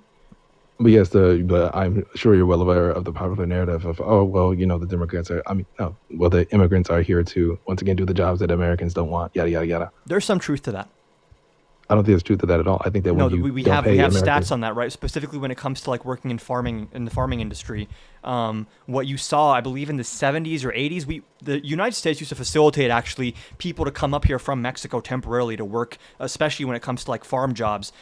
Through like the 70s, I believe, and then eventually there was like a big turn towards no more like foreign-born workers just coming here seasonally and working on these like farms. And what you saw there is like no one actually filled those empty jobs. and why was that? Because people don't want to really work those jobs. And I would argue, and actually, those people are being exploited who come here and work for less than minimum wage, and you have to give them legal status such that if someone comes here, they have to be paid at least minimum wage. So instead of fixing the issue of abhorrent pay, you're going to bring in people to be exploited, right? No, That I seems literally very just said moral the and very opposite, which is you economically bring sensible. people in and you legalize them such that they are making at least minimum wage. Right now, many of them are making less than minimum wage because they are not documented and they can be paid under the table. That's a problem. When you have a shadow economy like this, you incentivize worker mistreatment But yet there is a minimum wage in place, and they're still being paid below minimum wage. because So they're what does not that tell you about the law? documented, right? And what does it tell you about the law? That it's meaningless. No, it applies to people who are documented and that are actually kept track of in the system. So if you give Either them way, legal though, status, they'll be paid minimum wage. Either way, though, the moral argument here that we're going to bring in immigrants to do labor we consider exploitation, right? Does that not seem It's heinous to you? exploitation because they're not paid or given proper working conditions. I would like to pay them properly and give them proper working conditions. So wouldn't you say that the solution to that would be to deport them and then to actually enforce laws to make companies, right, pay Deport the foreign- ones I mean, who are net negative, who are hurting people in the United States, but the Net vast negative, they're majority of actually these net people are positive. here to work and they are net positive for our economy. Well, yeah, obviously it's net positive when you're, doing free labor, right? But that's not really what, It would be more positive if they were making at least minimum wage and then they had more money to spend in the U.S. economy, right? It's actually better we don't for need it, everyone. but we don't need a minimum wage because we have a minimum wage and they're being paid under the table. So really, the solution would be to eliminate the minimum wage. Are you not understanding what I'm saying right now? You think that the minimum wage is like not a real thing? No, I'm saying that the minimum wage is not a good policy Why not?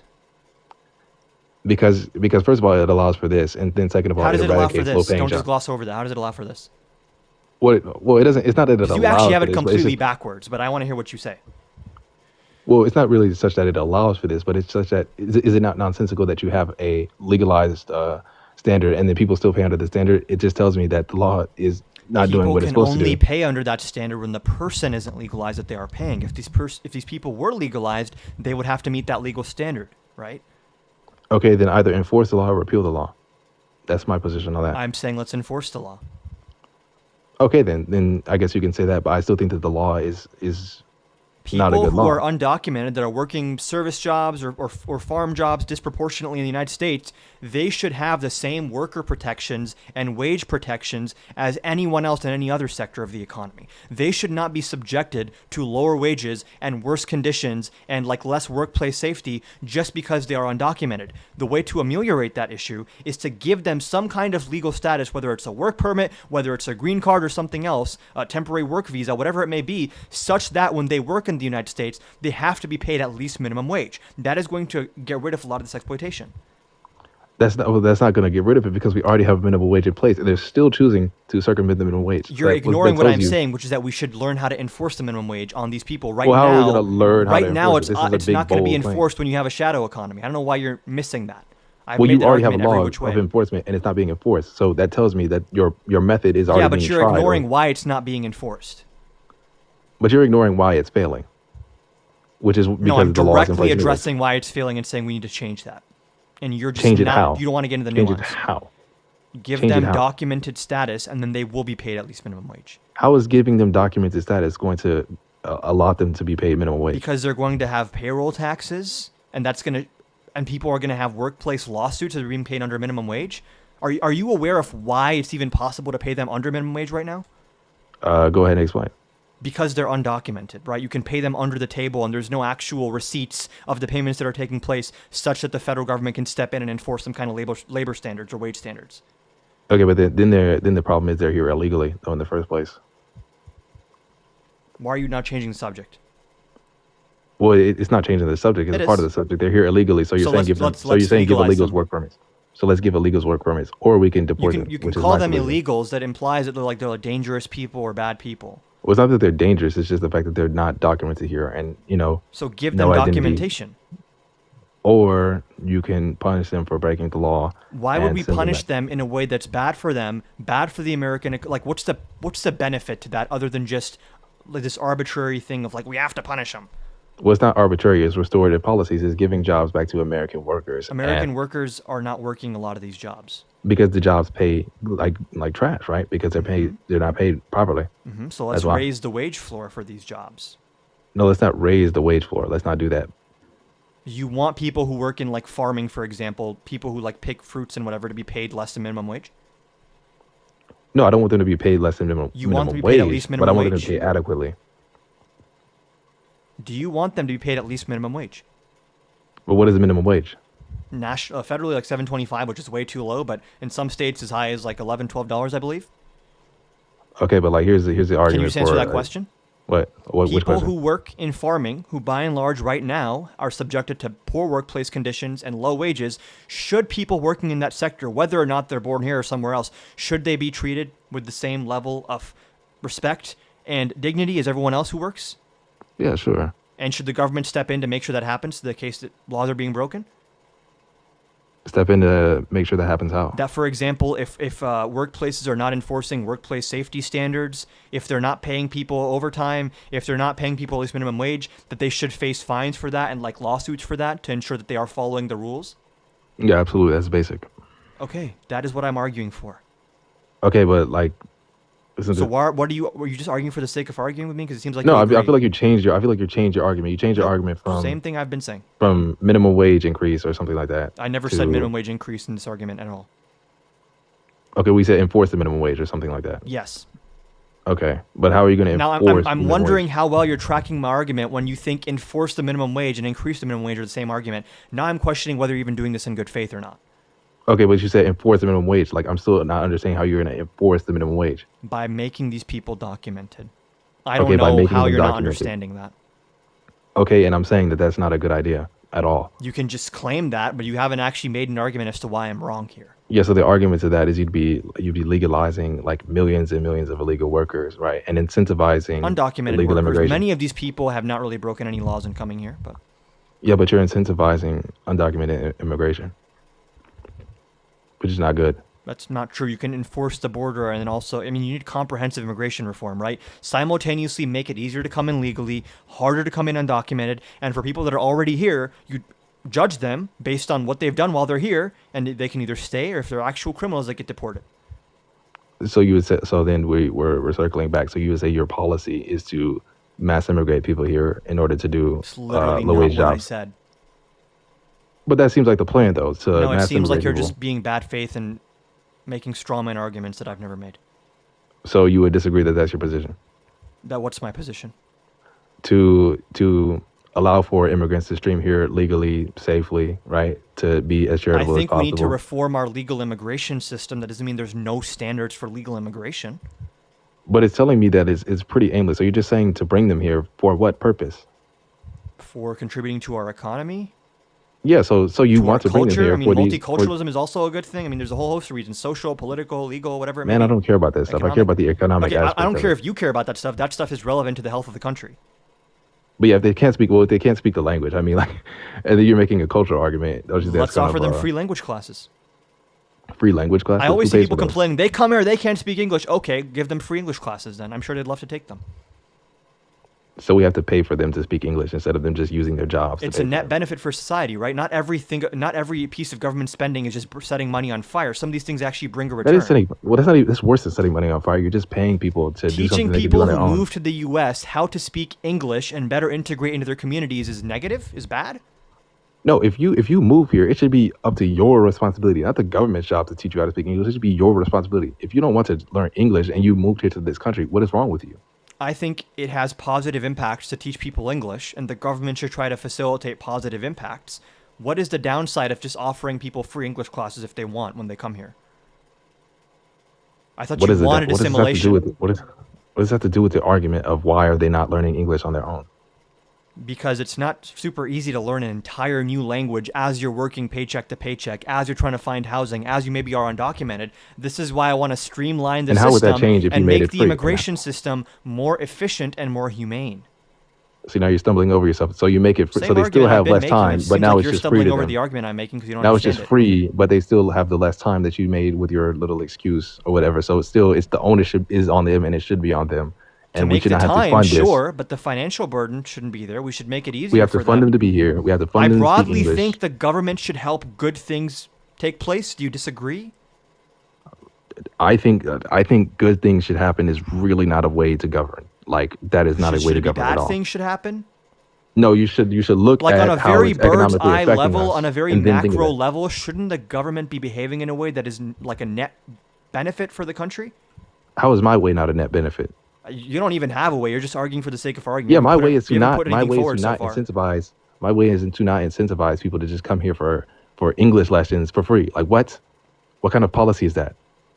Does that sound like a good policy You to can you? just No, it say doesn't. that in like a weird tone, but if someone comes here and I'd like them to learn English for free, that's a good thing. But No, it's not. see, It's not a weird tone. It's literally how you sound. Let's just come here and let's just let them come here, streamline, and let them learn English See, for when free. you frame it like that, you're implying That that, is I'm the saying framing. you're implying that I'm saying bring everyone in the world to America and give them all No, free it doesn't matter. English. Whoever you bring, why are people coming Wait, here? why for does free that not English matter? lessons? They're coming here for free English lessons. That's what's Wait, good policy to you. why would that not matter who's coming in? It wouldn't matter If because people are coming here to contribute to society and our economy, which is good for America, why don't we facilitate making that like a more frictionless transition? how is it beneficial for our economy if we have to pay them? Because it's going to bring a net return. They're going to better integrate in their communities and their schools and their churches, whatever it may be. Those don't sound like they're economic gonna be fiscal numbers. They're to going to me. have access to more sectors of the economy where maybe speaking English is a necessity. These don't sound like anything surplus wise that they're benefiting to us. It doesn't sound like they're creating any value. It sounds like we're just giving them things. You can say it doesn't Give- sound like it, but they objectively do No, create it- value. They create no, it jobs. objectively isn't They creating. grow the economy. They, I mean, they create services, obviously, like English services that they have to be taught. They, No, they create they healthcare that we create have to give jobs them. for American-born workers as well. Have you seen like the numbers of like the immigrants that are on like welfare, right? Like when it comes to like Afghanis, Somalians, right? Like these people are genuinely like not producing any value. They're just You're living off conflating of that $30. refugees with people I mean, who it's come here either way. to work. Refugees, immigrants, right? These people are coming here and they're receiving services. Maybe this is crazy. I think there's a big difference between someone who comes here fleeing like a war-torn country, just seeking safety, versus someone who comes here because they specifically want to work in a certain sector of the economy where we maybe don't have enough like labor supply. Is that supposed to be our problem? How we Wherever they come from. handle immigration is our problem. Yeah, I'd like comprehensive immigration reform to make our system more efficient and more humane and reduce the amount of friction and perverse incentive structures. And it seems like you just don't want people coming here, period. Well, no, this is a very personal subject. I don't. It's not about people coming here. If they wanted to come here and then you wanted to actually contribute, that's fine. But you're doing it in a backwards way. You're saying we have to provide for them every single thing. We have to provide for them English classes. I we never have to said provide for every them single wages. thing. Well, You're what just is it? lying now about my All right, position. all right. I was exaggerating. Whatever, right? Like you're getting cut up on language, right? Yeah, no, but your Sure. exaggeration is alluding to the argument you're trying to make here, which is like, oh, this silly lib just wants everyone to come in here and get free government spending, right? I mean, that's kind what you're the saying. vibes-based That's what you're argument you're saying. making. It's not what I'm saying. It's the argument you have to make yourself seem like less deranged. Because what I'm saying is common sense, and most Americans agree. Okay, it's common sense to give foreigners English lessons for free. Yeah. No, I mean that's why I say that Democrats are not better for the immigrate economy. here legally. And then you want to make the process faster so that more people get free English I said lessons. more I mean, efficient. More efficient more doesn't always mean efficiently, faster. meaning expediently get people in for free English lessons. You don't see this as a really net negative. When for the, you say like, get this is people why in for English mass democracy lessons, is a what joke. people are we referring to? Oh, you said You're said making it individuals who can't seem speak. like just any random Joe from freaking Kuala Lumpur can swim here and be like, I want to come here, I want to learn English and leech off the welfare state. That's kind of like what you're implying is taking place. I'm saying when someone Now comes who's making here, hyperbole? when someone comes here to fill gaps in our labor supply or to just become part of the United States where we have declining birth rates, when people want to come be part of this country, if they pass like the citizenship test and all that stuff, I think sure, let's make their transition easier, which is better for them and better for America. Let's give them free English lessons. Don't people already get free lessons for like the citizenship test? Do they? In some cases, I'm pretty sure you can. If you can't afford it, you can. Yeah. I mean, I thought you had to pay for that. Okay. Either way, the what you're saying about, so you're saying that we should bring them in since we have declining birth rates. We should bring in immigrants to do labor and receive free access to services. Your framing is receive free access to services implies like You exploitation. said free multiple times. Yeah, but the way you're framing it implies like there's some kind of exploitation happening. Exploitation. Yeah, there is exploitation happening. There's What's the exploitation of exploitation? American citizens. Yeah, Exploitation it of says American right here that citizens for this scheme. USCIS offers people free, lessons for their immigration test, for their citizenship test. Once again, I don't think I don't think anything free. Nothing's free, right? You're getting it from somewhere, right? It's free at So the point of service, funded by the government, obviously. funded by somebody else, funded by somebody else's labor, somebody else's work, and most likely Welcome American to how citizens. governments work. They collect taxes and spend that tax money in ways that they deem are productive.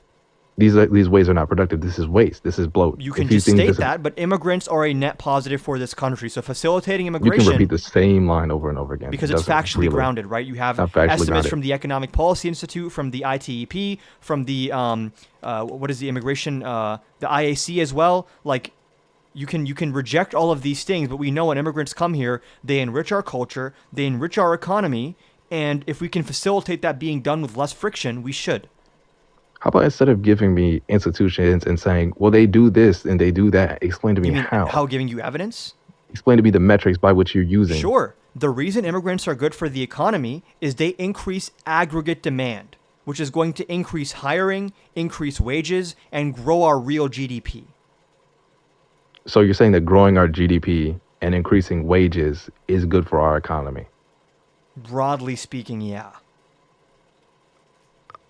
I Do mean, you but think that GDP increasing is not wages a is measure. bad? Is GDP increasing is not wages G- bad for our economy? Well, yeah, if they're not tied to productivity, to actual productivity.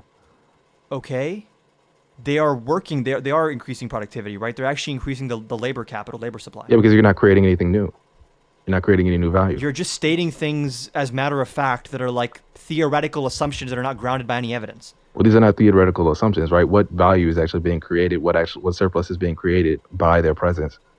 There are By their now presence of labor more force. people demanding more stuff. Does that not make sense to you? More people demanding more stuff. So more people demanding more stuff is value to you? Yeah. I mean, this is just a backwards way to look at it. So actually value is Maybe when I value got is my created through the economics creation of new degree, maybe when products I and got my goods, not by economics demand. degree, they taught me a bunch of backward stuff, and you and your infinite wisdom here can educate us. Because value what is is the created even through argument the that you're making?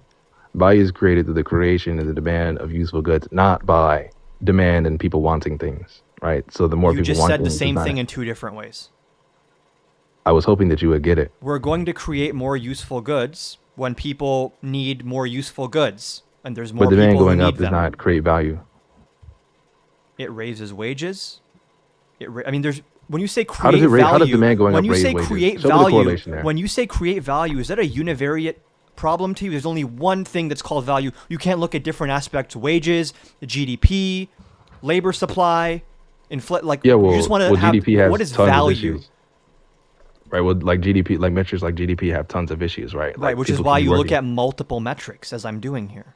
people could be working meaningless jobs to the economy. They to could the be. actual They also fundamental could economy. be working meaningful jobs, right? You have to be able to get into specifics. And what here. are and let's go through the distinction. What's meaningful to you?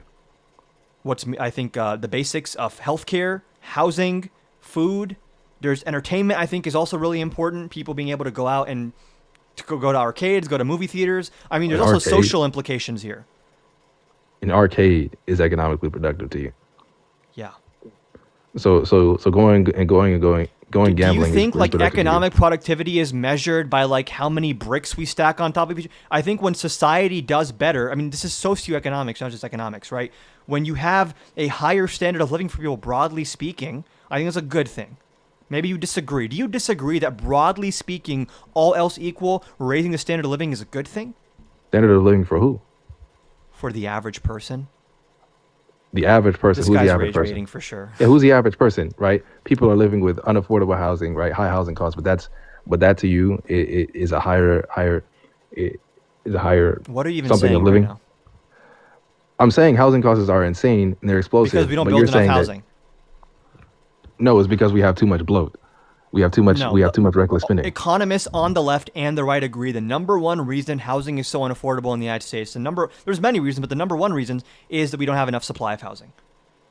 And this is Yeah, the consensus from freaking Mamdani to Rand Paul. Like, the entire economic spectrum agrees: build more public and private housing, increase housing supply.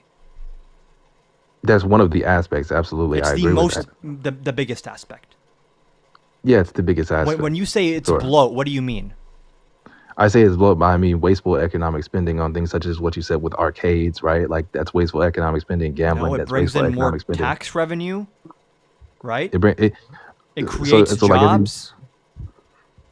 So if I plug my charger back into itself, that's creating value to you. That's not analogous. It is analogous, right? Nope. So you're putting money. So you're putting money into an arcade. It's coming When there's back as taxation. when there's demand for an entertainment sector, number one, I guess you can just ignore all of the positive social impacts of people building community and going out and having fun, which is good for society. If you want to ignore all of that, the demand for an entertainment industry creates a robust arts and culture scene in the United States, which I think one of our greatest exports is our culture. And then in terms of economics, it creates jobs, it creates facilities and buildings, it creates innovation in terms of how we film stuff, whether it's like IMAX cameras or whether it's the way we have like maybe different types of movie theaters. Like, this is all a robust sector of the economy, which you can say, is that really productive? You can say it in like a flippant tone. Yeah, it is productive. It's good. You can just say, Well, it's not- really, it's not is it? productive. And that's not really an Because argument. it's not though. producing any. It is not producing any tangible product, right? So like so- a movie so, like, theater we're- is not producing any tangible product. It's just a It's- figment of my imagination. Is monopolizing off of attention, and it's like you have a citizen coming in, sending It's his income into it. monopolizing off of attention. Yeah, it's What does that it's even gaining. mean? It's gaining its money off of attention, right? It's not gaining its money off of producing an actual product, Producing so, like, let's movies. right? So like, let's just say you build a house, right? Wait, you wait, build wait, a house. don't that's leave producing- this. Don't that's leave this producing a home. analogy. Don't leave this analogy. You're saying that movie theaters produce no value. Yes, That the entertainment sector of our economy produces no value. yes. It's basically like plugging your charger back into itself. Right? That's what it's essentially doing. Okay. You It's can cool, just though. say that. It's not analogous. But you're creating jobs, right? So like, it's not You're that creating no value doesn't mean jobs, bad. and you're no actually value doesn't mean bad. you're actually creating surplus for the consumer. Surplus for the consumer. How? Are you aware of like consumer surpluses? Explain. Where the hear supply and you. demand graph meet and the willingness to pay, and there's gonna be people who had a higher willingness to pay who get all the surplus of having a lower price access to that, right? People gain utility out of entertainment.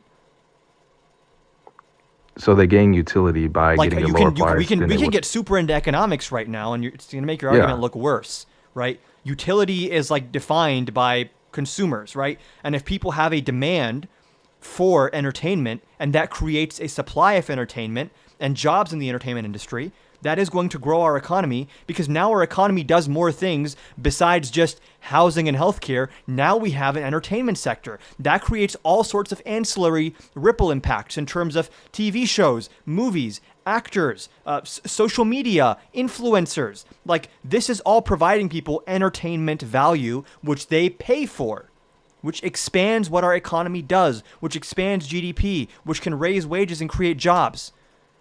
I feel like you're either trolling or you're Well, yeah, just well, I think you're arguing trying for to the sake act of as if I arguing. said- I think you're trying to act as if I said negative value. Just because it produces no value You doesn't said mean it's it's like useless. plugging a I never said it's. charger I never into said itself. it's useless. I'm just saying economic value wise. Obviously, you could say it's useful in terms of culture Wait, and things of is that it nature. I agree with useless that. or useful? I said economic. There's two aspects: economic and cultural. Right? I'm saying Economically, it does not socioeconomics. produce. You can't separate these two things. You can. You have to separate them. You cannot just No, say, I "Oh, mean- it culturally makes everyone feel good." No, I mean, therefore we just must anyone ignore. who studies economics will tell you behavioral economics is like the most important aspect of this, which is that socioeconomics is the question, not just economics versus social change. These are intertwined. You can artificially try to separate them, but it's not accurate. Does it change their behavior such that they produce actual useful materials such as housing, right? Who defines Healthcare? actual useful materials? You? Who defines that? ASAP Well, let's YBX put- is let's- going to define actual useful materials? I'm not defining it. I'm just defining it by how it's used, what its purpose is, and what its purpose is, not by any Okay, arbitrary. and entertainment metric. has a purpose. It does have a purpose. It has a purpose of gaining attention and Entertainment has producing- the purpose of like expressing the human condition. I mean, do you think like there's like all mindless slop? Do you think there's like good movies and actual art and culture that exists? I think there's good You movies. don't believe but in we like must- the sanctity of like film and music and like these are important parts of human culture that are ways for us to like express ourselves, whether our emotions or our thoughts or our perspectives, and that it actually builds human capital and cultural capital to have these types of things present in a society Well, first of all, how does it build human capital? by creating like shared cultural understandings And how is it? and like again creating shared entertainment in and cultural of itself.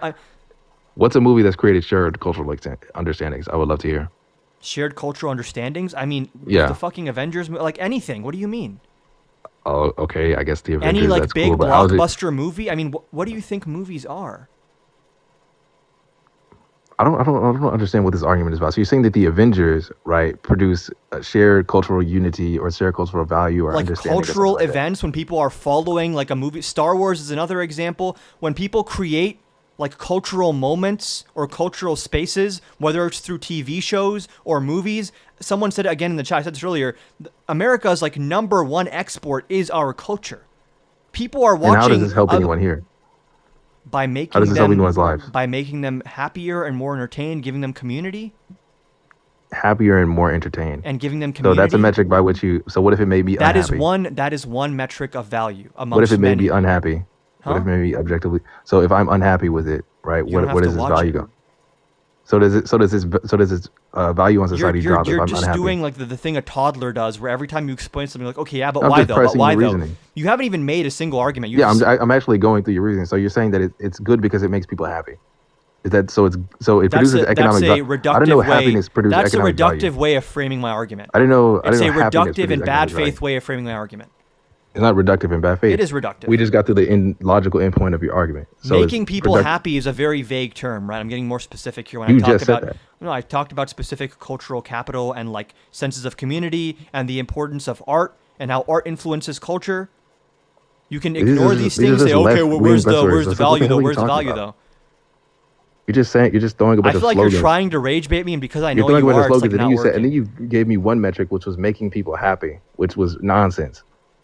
That doesn't help anyone in the real world. It has a positive cultural impact to have shared stories. I agree, but that does not produce any like physical positive value, right? It's not producing Physical positive value. to make positive people- value is not the only thing that we ought to consider value. Okay, but we also consider priorities, right? We are social creatures who exist in a culture, and that is actually pretty important to the strength of our society.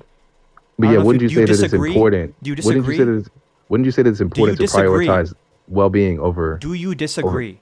Do I disagree? No, I don't disagree, but So I then disagree on why your the priorities. fuck are you asking me questions you agree with me on? No, because you're trying to negate the idea that it produces no economic value. I can say that it produces happiness and whatnot, but that's not actual value to my life. What do you think economic value is, if not the utility of human beings? That is literally the core metric you use in economics, is utility. Physical well-being, not subjective You're just preference. wrong. The core building not block, wrong. the core building block of economics is utility. It's Not- preferences. it's It's attention, preferences not and intention. utility. That is what all of economics is built off of. So you're a subjective theory of value type of person. No. I have an economics degree. I'm just telling you how economics works as a discipline. The core building block of economics is using preferences to create utility functions. That is literally all it is. And then you extrapolate that out to like macro and micro, and then you have things like elasticity and market concentration, all these different things. But the fundamental building block of economics is what value, what utility do people derive from this? That's what the basic supply and demand graph is, right? It shows the willingness to produce and the willingness to pay of the producer versus the consumer. And all of this ultimately comes down to how people subjectively feel and what they subjectively value extrapolated onto a macro scale. There is no value that exists outside of human subjectivity. Like by definition, absolutely, values, there is your life, right? Like how to sustain your life, like what, like whether or not I'm Value- healthy. the existence of values is like the existence Health? of a preference. Do you understand that? You're saying Do you health is not a understand preference. that? Health is not Do a you preference. understand that? Understand what? That the creation of value stems from the existence of human preference. No, value is not Value is determined by saying, preference. if I value this, that means I want to move towards it, which means something that's not this, I value it less than this. I don't know how you Repeat don't that again. understand like the most No, repeat that- basic repeat that building again. block of Repeat that again. economics. So you're saying I want this, right? Therefore, it's valuable. to you. Yes, to me. And then economics is the process of extrapolating value from the individual actions of many people across a society of like hundreds of thousands of millions of people. And then that's what macroeconomics is. Yeah.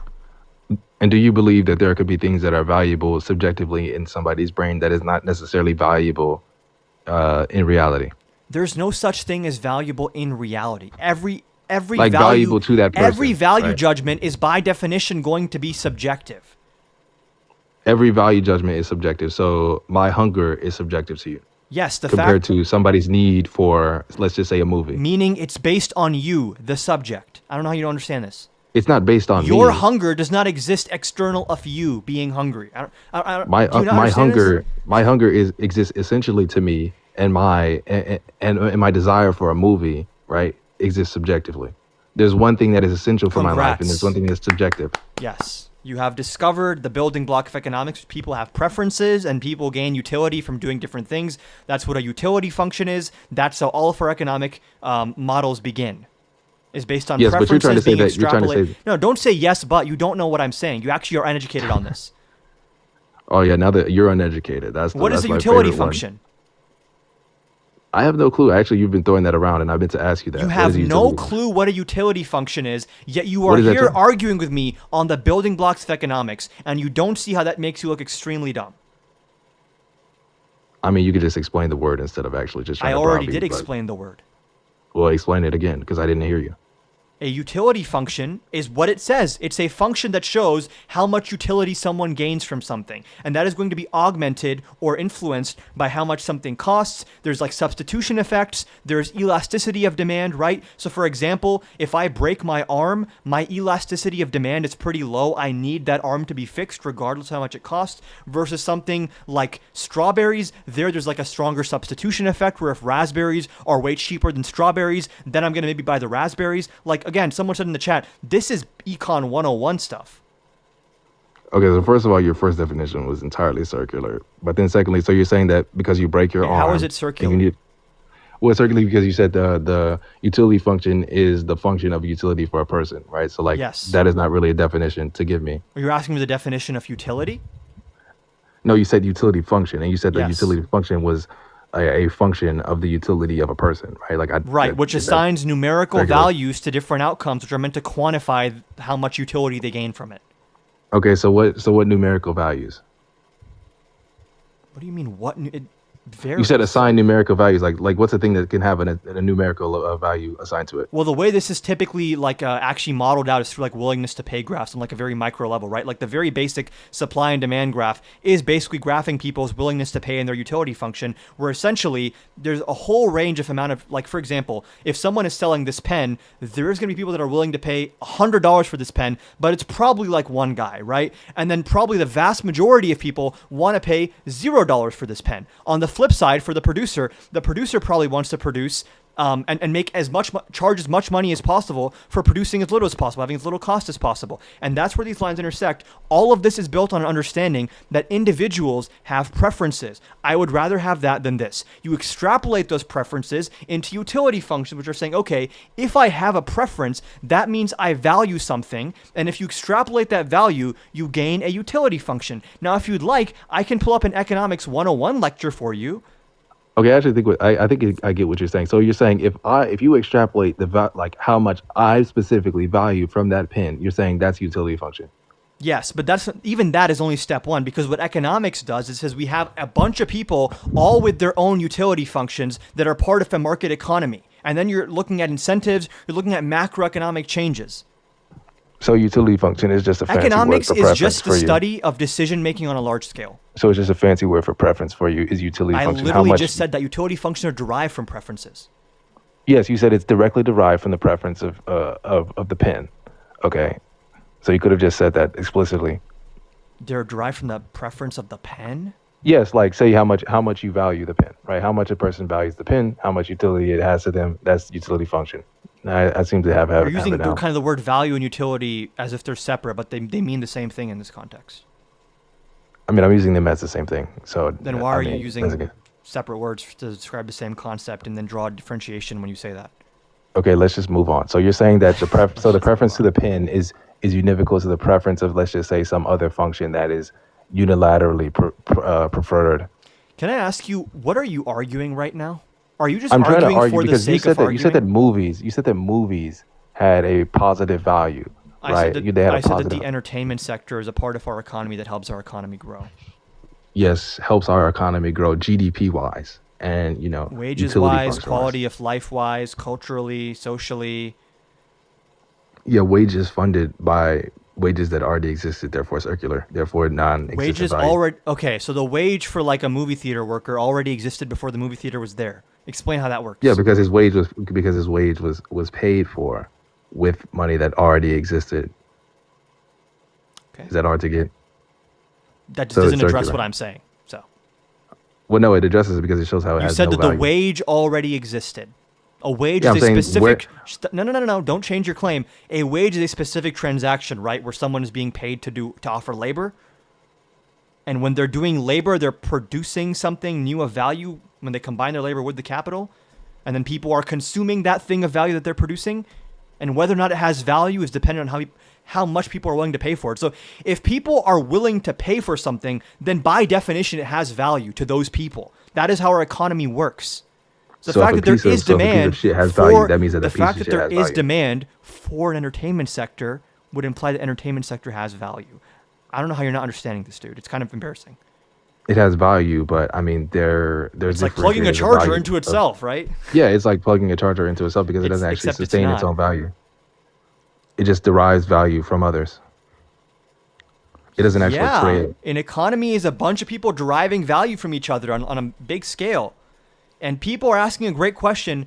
What are you arguing? It seems like all you're arguing is that I'm wrong no matter what I say. But you don't even have a No, point I'm here. arguing You don't that even it have a point has here. no value compared to things that do have value. And I've explained how you're wrong like 10 different ways, and you're too obtuse And your to argument understand. seems to be you're wrong no matter what on No, this. I've And once again, explained this the is why you're not good mechanics. at the I've economy. explained the mechanics of how utility functions work, and I'm almost 100% sure now you're just rage baiting, which is not working. But Well, you say utility it's function working is on the just chat, preference. but Yeah, this is why Democrats are not better for the economy. They think that entertainment they understand is sustaining economics? of the economy. Because entertainment is not sustaining the economy when people are fleeing your states, right? People are fleeing California. They're not looking for the movies. What? They're looking to get out of there. There's no actual value there. you're conflating things that are like not related. No. Tell me. You're right? Tell me saying then, when why are people fleeing? move out of the state of California, they don't care about movies?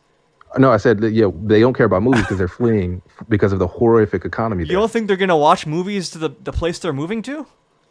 Movies are secondary, but California thinks movies are What first. do you mean movies? Do you understand there's like different sectors, right? People need a place to live. There's like housing. People need like technology. They'll buy like phones and laptops. People need access to like cars to get to and from work and to see friends and do leisurely stuff. One of the things they also need transportation for is to go do leisurely things. Right? Yeah, but I mean, all again, of those things, another all thing of those that's like needs a have core hierarchy. building block for our economy is like leisure versus labor. No, like actual physical life sustaining labor of the entire industry itself, right? Say it again.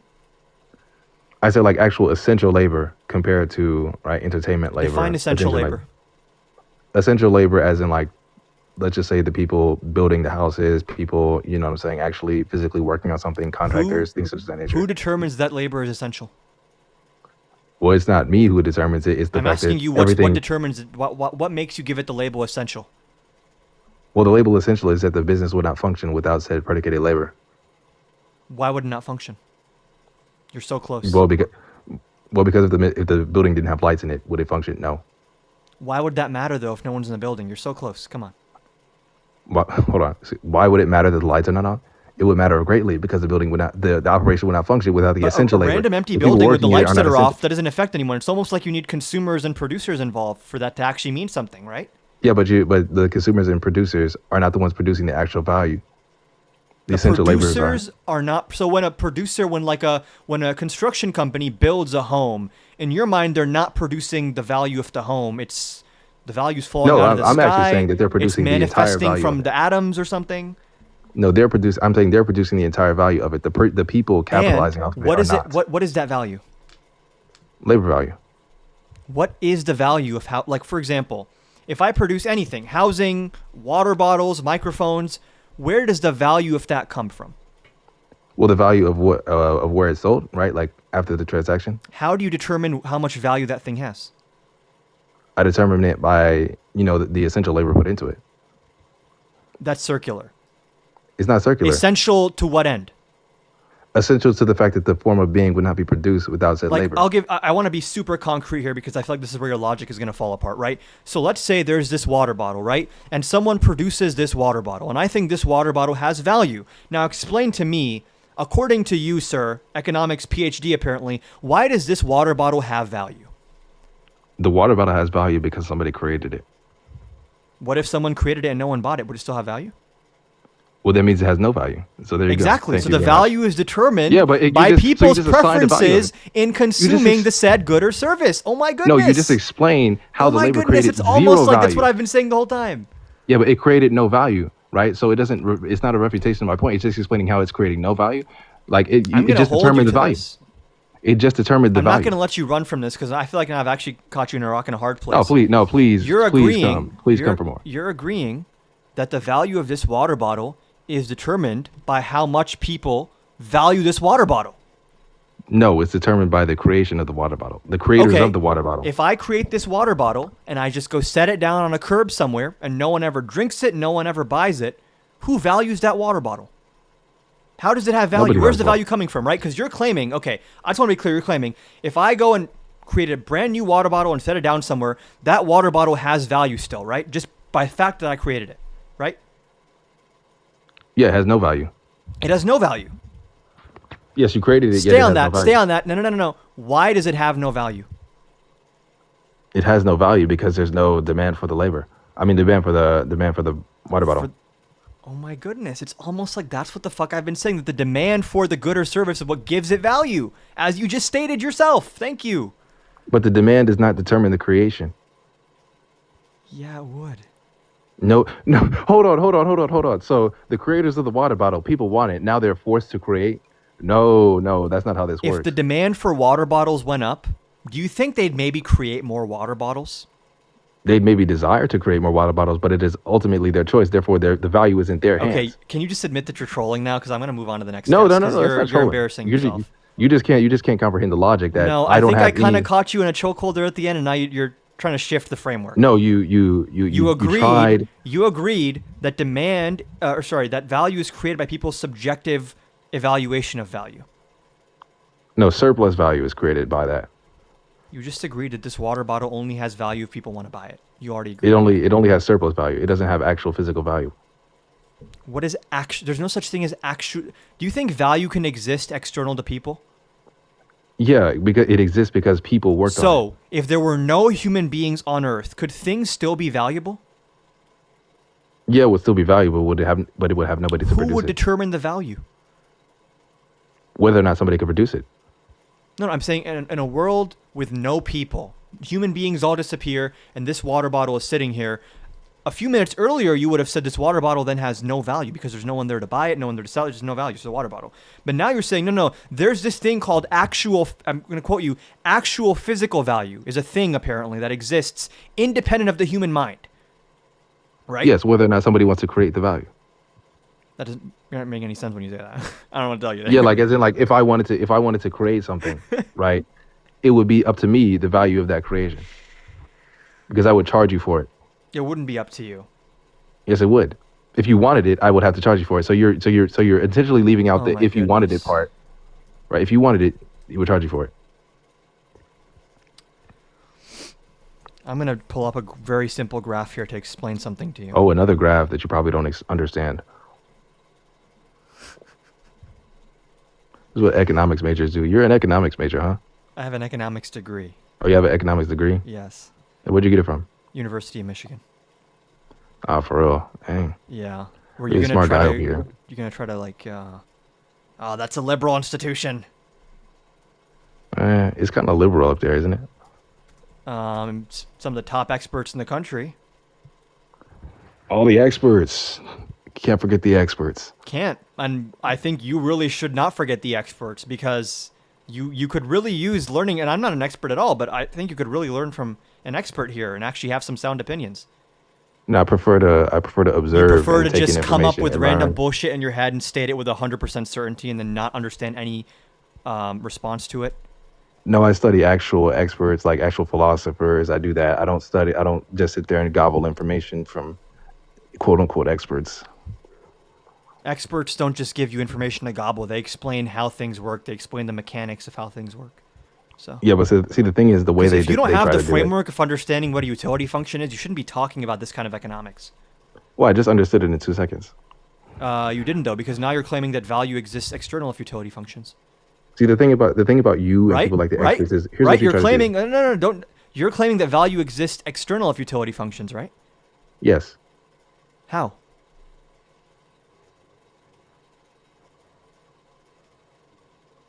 Stop. That's your utility function. Stop. You can't use that. Stop. You're not giving an example of what you're saying. Give me an example of something that has actual physical value in the absence of someone who wants to buy or sell it. Give me an example of that. Give me an example of something with actual physical value. It is your argument. Now you're going to change your argument because I've explained your argument in plainer terms, and now you're like, oh, that actually sounds really fucking stupid. Huh? A house has value regardless of someone who wants to buy or sell it. What's the value of that house? No, but stop. You're now involving human beings. You're saying it can exist independent of human beings, right? So a house on Mars has value, right? Why would the survivability matter if it has nothing to do with human beings? It's what happened to actual physical value, which you said is independent of like value derived from demand functions and supply and all that stuff. What is actual physical value? What is objective value?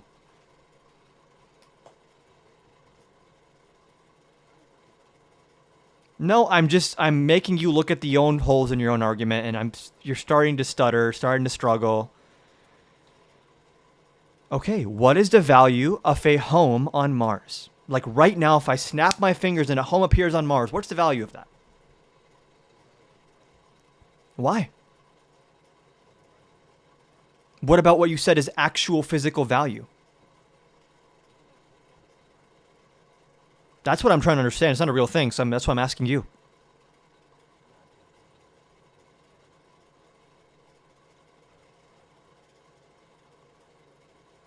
No, because now you're involving human subjectivity.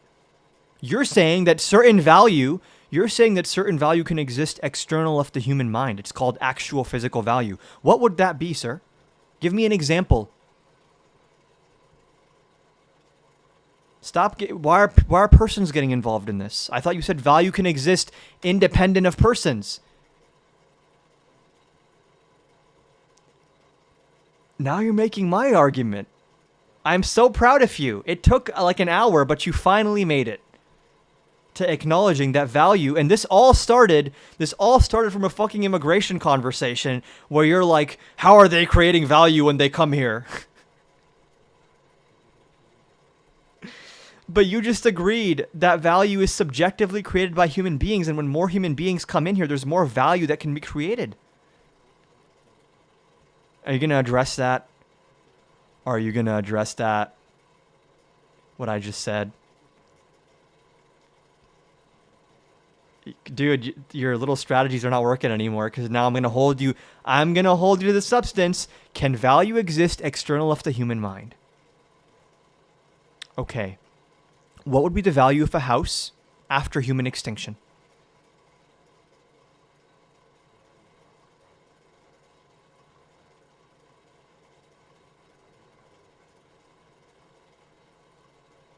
Why? So you're saying there has to be some living subjective organism that has to actually assign value to things. So you're just going further to like more of an animal rights thing where you're saying not only can humans create value, also animals can create value? So then let's say we had a mass extinction event, right? Every living organism on Earth is gone. What is the value of a house?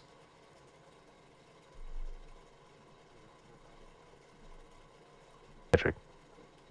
Whatever metric, you're saying that value can exist external of No, because you're asking me the question. You're asking me the question, what is the value of the house? Value of the house by what metric? by your metric. By my no, you're asking me what is the value of the house? By your metric. By your standards. So you're asking me for my metric so that you can critique it, but you're asking Yes, the because question. you are claiming that things can have actual physical So value dishonest. even in the absence of someone there to value said thing. So let's say there's no animals, no humans, anyone left on Earth. There's barren wasteland, no more life. What is the value of a house? Value of a house to who? Good question, right? That's a great Yeah, question. I mean, That's a now we're question I actually would anchoring ask things to you. reality. That's the question I've been asking you. Yeah, the value of the house to the beings that are utilizing the house, right, So would be immense. could you be saying that value is emergent from subjective experiences of people? No, because how did the house get there? Why would that matter? How did the house emerge? How did it emerge? Dude, you're really you're scrambling now. How did it emerge? You're How was scrambling. the value? You're How was the scrambling. value that was? Are you okay? Are you willing to now amend your previous statement? Because it seems like you've come around to my position here, which I'm very happy to see. amend which statement? I'm not amending anything. Because You're you're saying wrong that here. there's this thing called actual physical value, which exists external of human beings. Yes, creation. Creation would imply human beings, right? No, it doesn't. Well, a shelter could be created without a human being. It could be carved out through that. You could have a cave, right? So no, Who would it be a shelter for if there's no living organisms? That wouldn't be shelter; it'd just be a cave. it's a potential shelter. Shelter it's a shelter is a value we assign to certain physical structures because they serve certain utility to give us like shelter, right? But it wouldn't be. Let's say we were living. If all living organisms died, this cave would just be a cave. A shelter is something assigned to it by a subjective experience. So I'm going to ask you again, and everyone watching on YouTube can rewind and see that you said this. You said there is something external which creates actual physical value. So now I'm going to ask you, what would that be? What would be an example of, quote, actual physical value which would exist, let's say, after all life goes extinct, right? Because that's independent of humans, living organisms, whatever. You're claiming that even if there's no subjective experiences around, there's this objective thing called value. The same way we have states of matter, right? You can have carbon, you can have H2O, you can have water, and then Mr. ASAP here says there's this other physical thing called actual physical value, which just exists objectively somewhere outside the human mind, outside conscious experience. So let's say post-mass extinction event on Earth, where's the actual physical value? And do not run, Okay, so do not change the I've framework. detected Answer that question. I've detected your error that you're trying to make here with your extremely your bad faith error. argument. So, no, the error here, I'm not saying that. So you're trying to detach the value from human beings, from all life No, forms. you Say everyone's tried to do distinct. that. So now you're breaking the bounds of the logic to try to say, No, I'm your just argument has no testing merit. your logic, and it's clearly does Obviously, not stand up to obviously any it's relative to scrutiny. humans and beings that exist. Oh It's my not goodness! relative It's to- almost like that's what I've been saying. But if a being were to exist, then it would have the value that I'm talking about. But you're trying to be bad faith. You're not even trying to engage. Exactly. You're not even trying to engage. So you're Right, so what's the saying point the here? value. If you're not even trying to engage, or you're not even trying to engage, I'm you're engaging. just trying to break the bounds of reality. I'm engaging, and I'm gonna turn your rage bait into rage bait against you now because it No, did now not you're, work. you're just being dishonest. It did Like, you're not just being work. dishonest. Whatever rage bait Oh, if you we were eliminate trying, all humans, then it doesn't whatever have rage value bait anymore. you were trying, you're now reaching diminishing returns because now I'm gonna rage bait you by making you stand for the arguments you made. It seems like you're trying to do a I'm just gonna let you go switcheroo. crazy. You're trying to do a switcheroo where you're trying to claim my argument now, which I'm glad I was able to convince you. No, you're actually just trying to make a. It's not even in the realm of reality. You're literally just trying to break the reality of my argument, and then say, well, your argument doesn't work. And you agreed your Right? You're argument trying to doesn't take work. pieces away. You agreed Yeah, your you're trying to argument take. You're doesn't trying to work. say if nothing existed, then nothing would have value. And why right? am I That's your saying that? argument. Because I'm demonstrating to you that value comes from subjective experience, which you seem to agree with No, now. you're not saying that. That's just a complete straw man. No. That has nothing to do with the argument. If things exist, Man, then I the- expected then the you to fight a formulation little comes into play. harder. You're so defeated already. Damn. Bro, this guy, like, how do Came these people in with get so degrees? much conviction, and now you How just do you can't get back it up degrees? anymore. How do you get degrees? Like, seriously. You should try it sometime. When did I say that if nothing existed, nothing has value? Therefore, my argument You is said that is there's something dismantled. called, quote, actual physical value that Yes, would two exist. people. that would people. exist independent of people. You I said said it was independent of the. I said You independent of said- subjective human mind. you I said said it was independent of in- subjective human mind, but you can't listen and you don't want to listen, right? You just want to pretend and And then then I just make an gave argument you- nobody ever made. I just gave you an example where there's no such thing as subjectivity anymore on this earth. Where Okay, would the but value are come human subjective minds are not the only minds that exist. from? So you're saying There are, animals like you said, also snakes. count. Yes, but I'm not saying that the subjective mind. So your whole argument against immigration is that snakes can value things. bro, like now this guy's just trolling at this point. Like this is a troll attempt. I This is am rage trolling bait. you a little bit because you've been extremely Because bad faith. you can't actually understand the You've track. been bad faith, and you've been backed into a corner. Has anyone No, I seen said Monty because it doesn't Python? produce essential value. I said because they don't produce essential Have value. fun, And dude. Has anyone seen Monty Python where like don't they like cut off the arms and legs of some dude and he's like, oh, it's just a flesh wound. I'm doing great. That's what that conversation just was. And yes, this did start with immigration. Embarrassing for that guy. I know some people were really upset that I continued that conversation, but I never back down from a rage bait challenge. He almost got me. I was low key fuming in the beginning, but then I figured him out, and then by the end I was the one rage baiting him. I turned the tables on him, and now he's gonna cry in the chat. Hugo with the $10. Dude is dumb and bad faith. Please stop. Oh my goodness. Can we get W Hugo in the chat? W Hugo in the chat.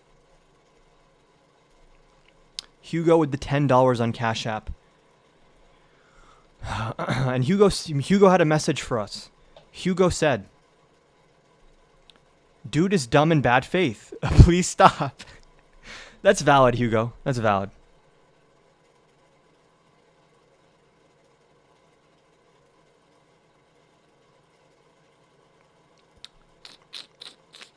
Do we have any more guest requests? I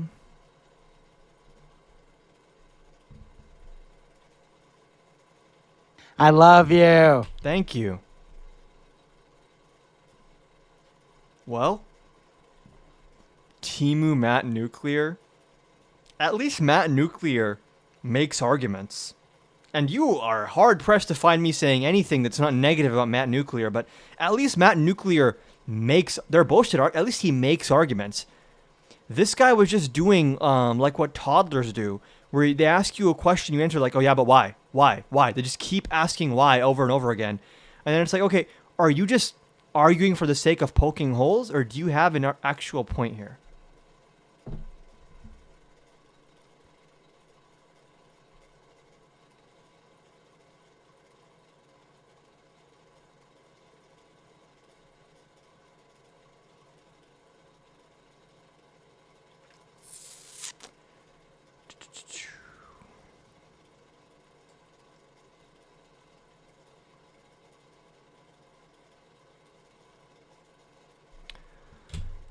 No more guest requests, shockingly. I guess if you want to call that a debate, that would be interesting. Hold on. I want to switch to screen share real quick.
right after a couple of good paragraphs, it's talking about northern New Jersey, draws the prober's eye, written by a nice reporter. Now the poor guy, you got to see this guy. Oh, I don't know what I said. I don't remember. He's going like, I don't remember. Oh, maybe that's what I said. This was 14 years ago. He's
Oh, I see what the issue is on YouTube. Oh. Okay, well, it's fixed now. It's fixed now on YouTube. Holy shit, dude.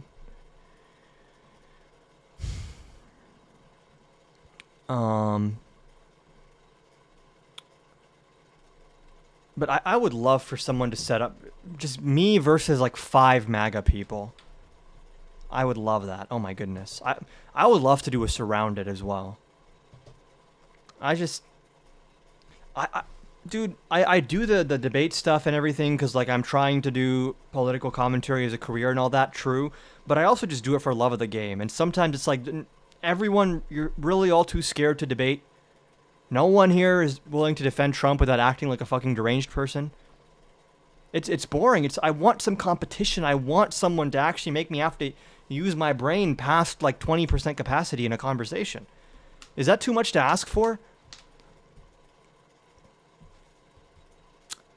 So yeah, Millie, anyone, Milford, send them all. Please go, instead of coming in my live and telling me to debate them, go to their live and tell them to debate me, and I will not mute them. I do not mute people. I really don't. Very seldom do I mute people. American Advocate is a troll who, when you bring them up onto the live, it's like them pissing or something.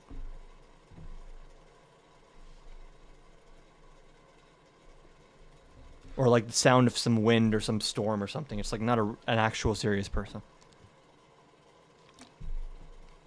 And I don't know why they think they can use the same account every time and no one's going to catch on. Like, everyone knows who this is by this point, but no one's really...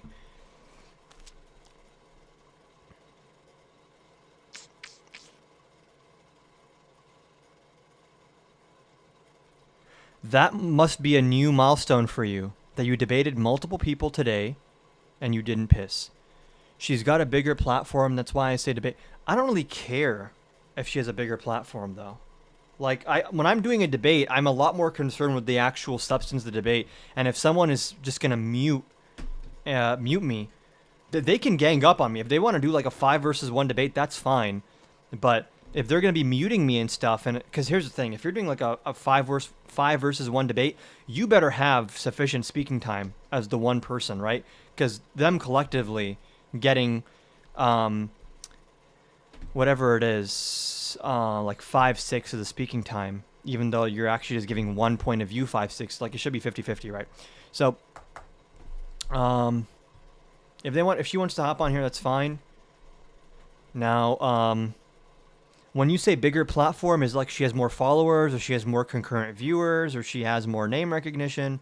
Because with all due respect, and I don't expect Millie to know who I am, I don't know who Millie is. So it's just like,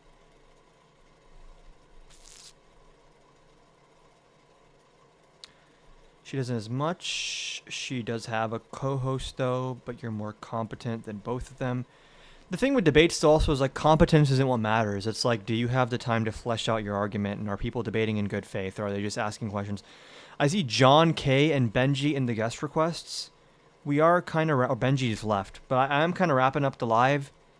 What are you guys in the guest requests for?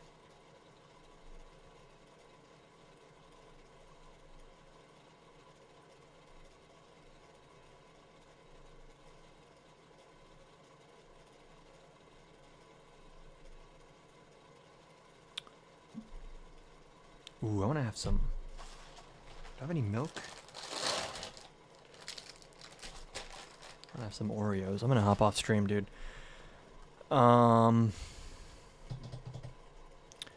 one knows how to debate on TikTok. Yeah, I mean, some people do.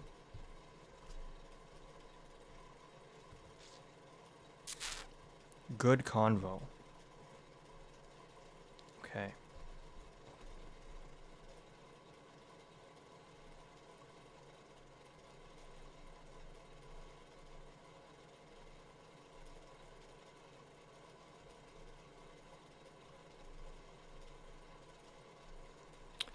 Do you have a YouTube? I do, and you should be subscribed to my YouTube. Go to the link tree in my TikTok bio, okay? And once you get there, you're gonna subscribe on YouTube, follow me on Twitter, on Instagram, And what else? What else? What else? Send me every hard-earned cent you've ever earned on Cash App, PayPal, and Venmo, or else. That's not a threat, it's a promise. I'm gonna send my Antifa super soldiers after you all. Okay. I'm gonna wrap it up. You have any final parting thoughts people want me to address before I go?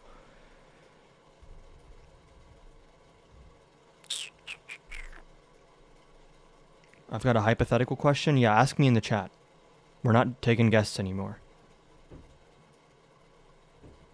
Could you beat Solistan in a fight? Probably. Probably. What kind of fight? Like, I think I could probably realistically beat most people around my size in like a fist fight just because I've boxed, but if that shit gets to the ground, then I'm kind of cooked. When is Rob Noor gonna stop running? I don't know that Rob Noor is running. People get busy around the holidays.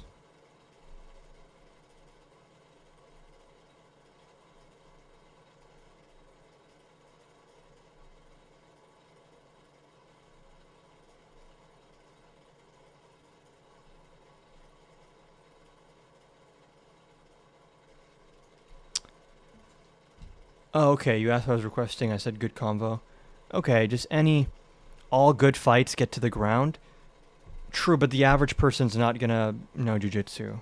I feel like for the average person, as long as you understand one discipline, whether it's boxing or kickboxing or jujitsu or wrestling, as long as you know one discipline, you can probably beat most people around your size in a fight because you can just default to using only that discipline. They're not gonna know anything else, but certain disciplines are more successful than others, right? Like jiu-jitsu guy probably beats most boxing guys and most kickboxing guys.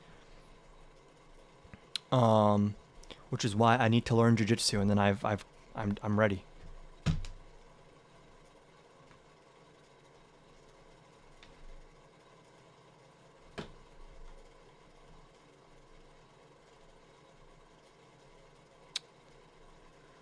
Okay, I'm gonna wrap it up. Hold on. Okay, everyone have a great night. What's your size? I'm assuming you mean my height. I'm gonna be honest, okay? There's conflicting evidence as to how tall I am. Conflicting evidence. Some say I'm 6 foot, some say I'm 5'11". The truth is murky. Because without shoes, standing completely flat-footed without shoes, I am 5'11". For all intents and purposes with shoes, because this is where most people are going to see me is with shoes, I'm like a little over 6 foot, okay? I'm liking the revisionist history saying I'm 6'2". I'm liking this, yes. Yes. Everyone lies about their height nowadays, right? Doesn't Jake Paul claim on his fucking box rec that he's like 6'2" or some shit when he's barely 6 foot? The taller they are, the harder they fall. It's Mr. Sports Edits.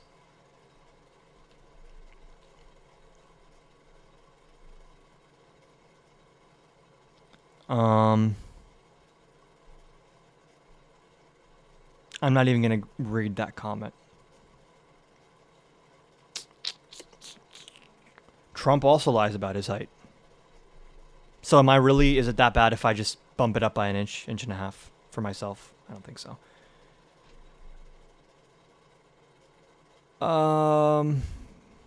Sports Edits. You need to just relax in general. I feel like you're always crashing out about something, either here or in the Discord, which, by the way, if you're not in the Discord, join the Discord. It's great. It's a great place. It's a chaotic place because I've learned that in terms of my viewers, half of my viewers are like over the age of 35, and the other half of my viewers are what do you call it? Under the age of like 25. But Andrew Wilson is hopping on lives, man. I wish he did so earlier when I wasn't about to wrap up, but okay. Everyone have a great night. We're going to be Hold on.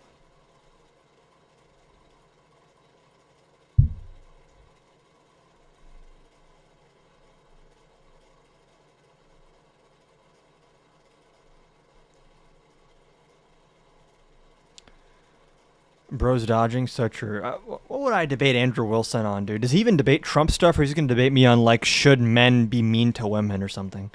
I don't even know what Bro debates. Have a good night, everyone. Sleep tight, let the bed bugs bite, and fucking, I don't know.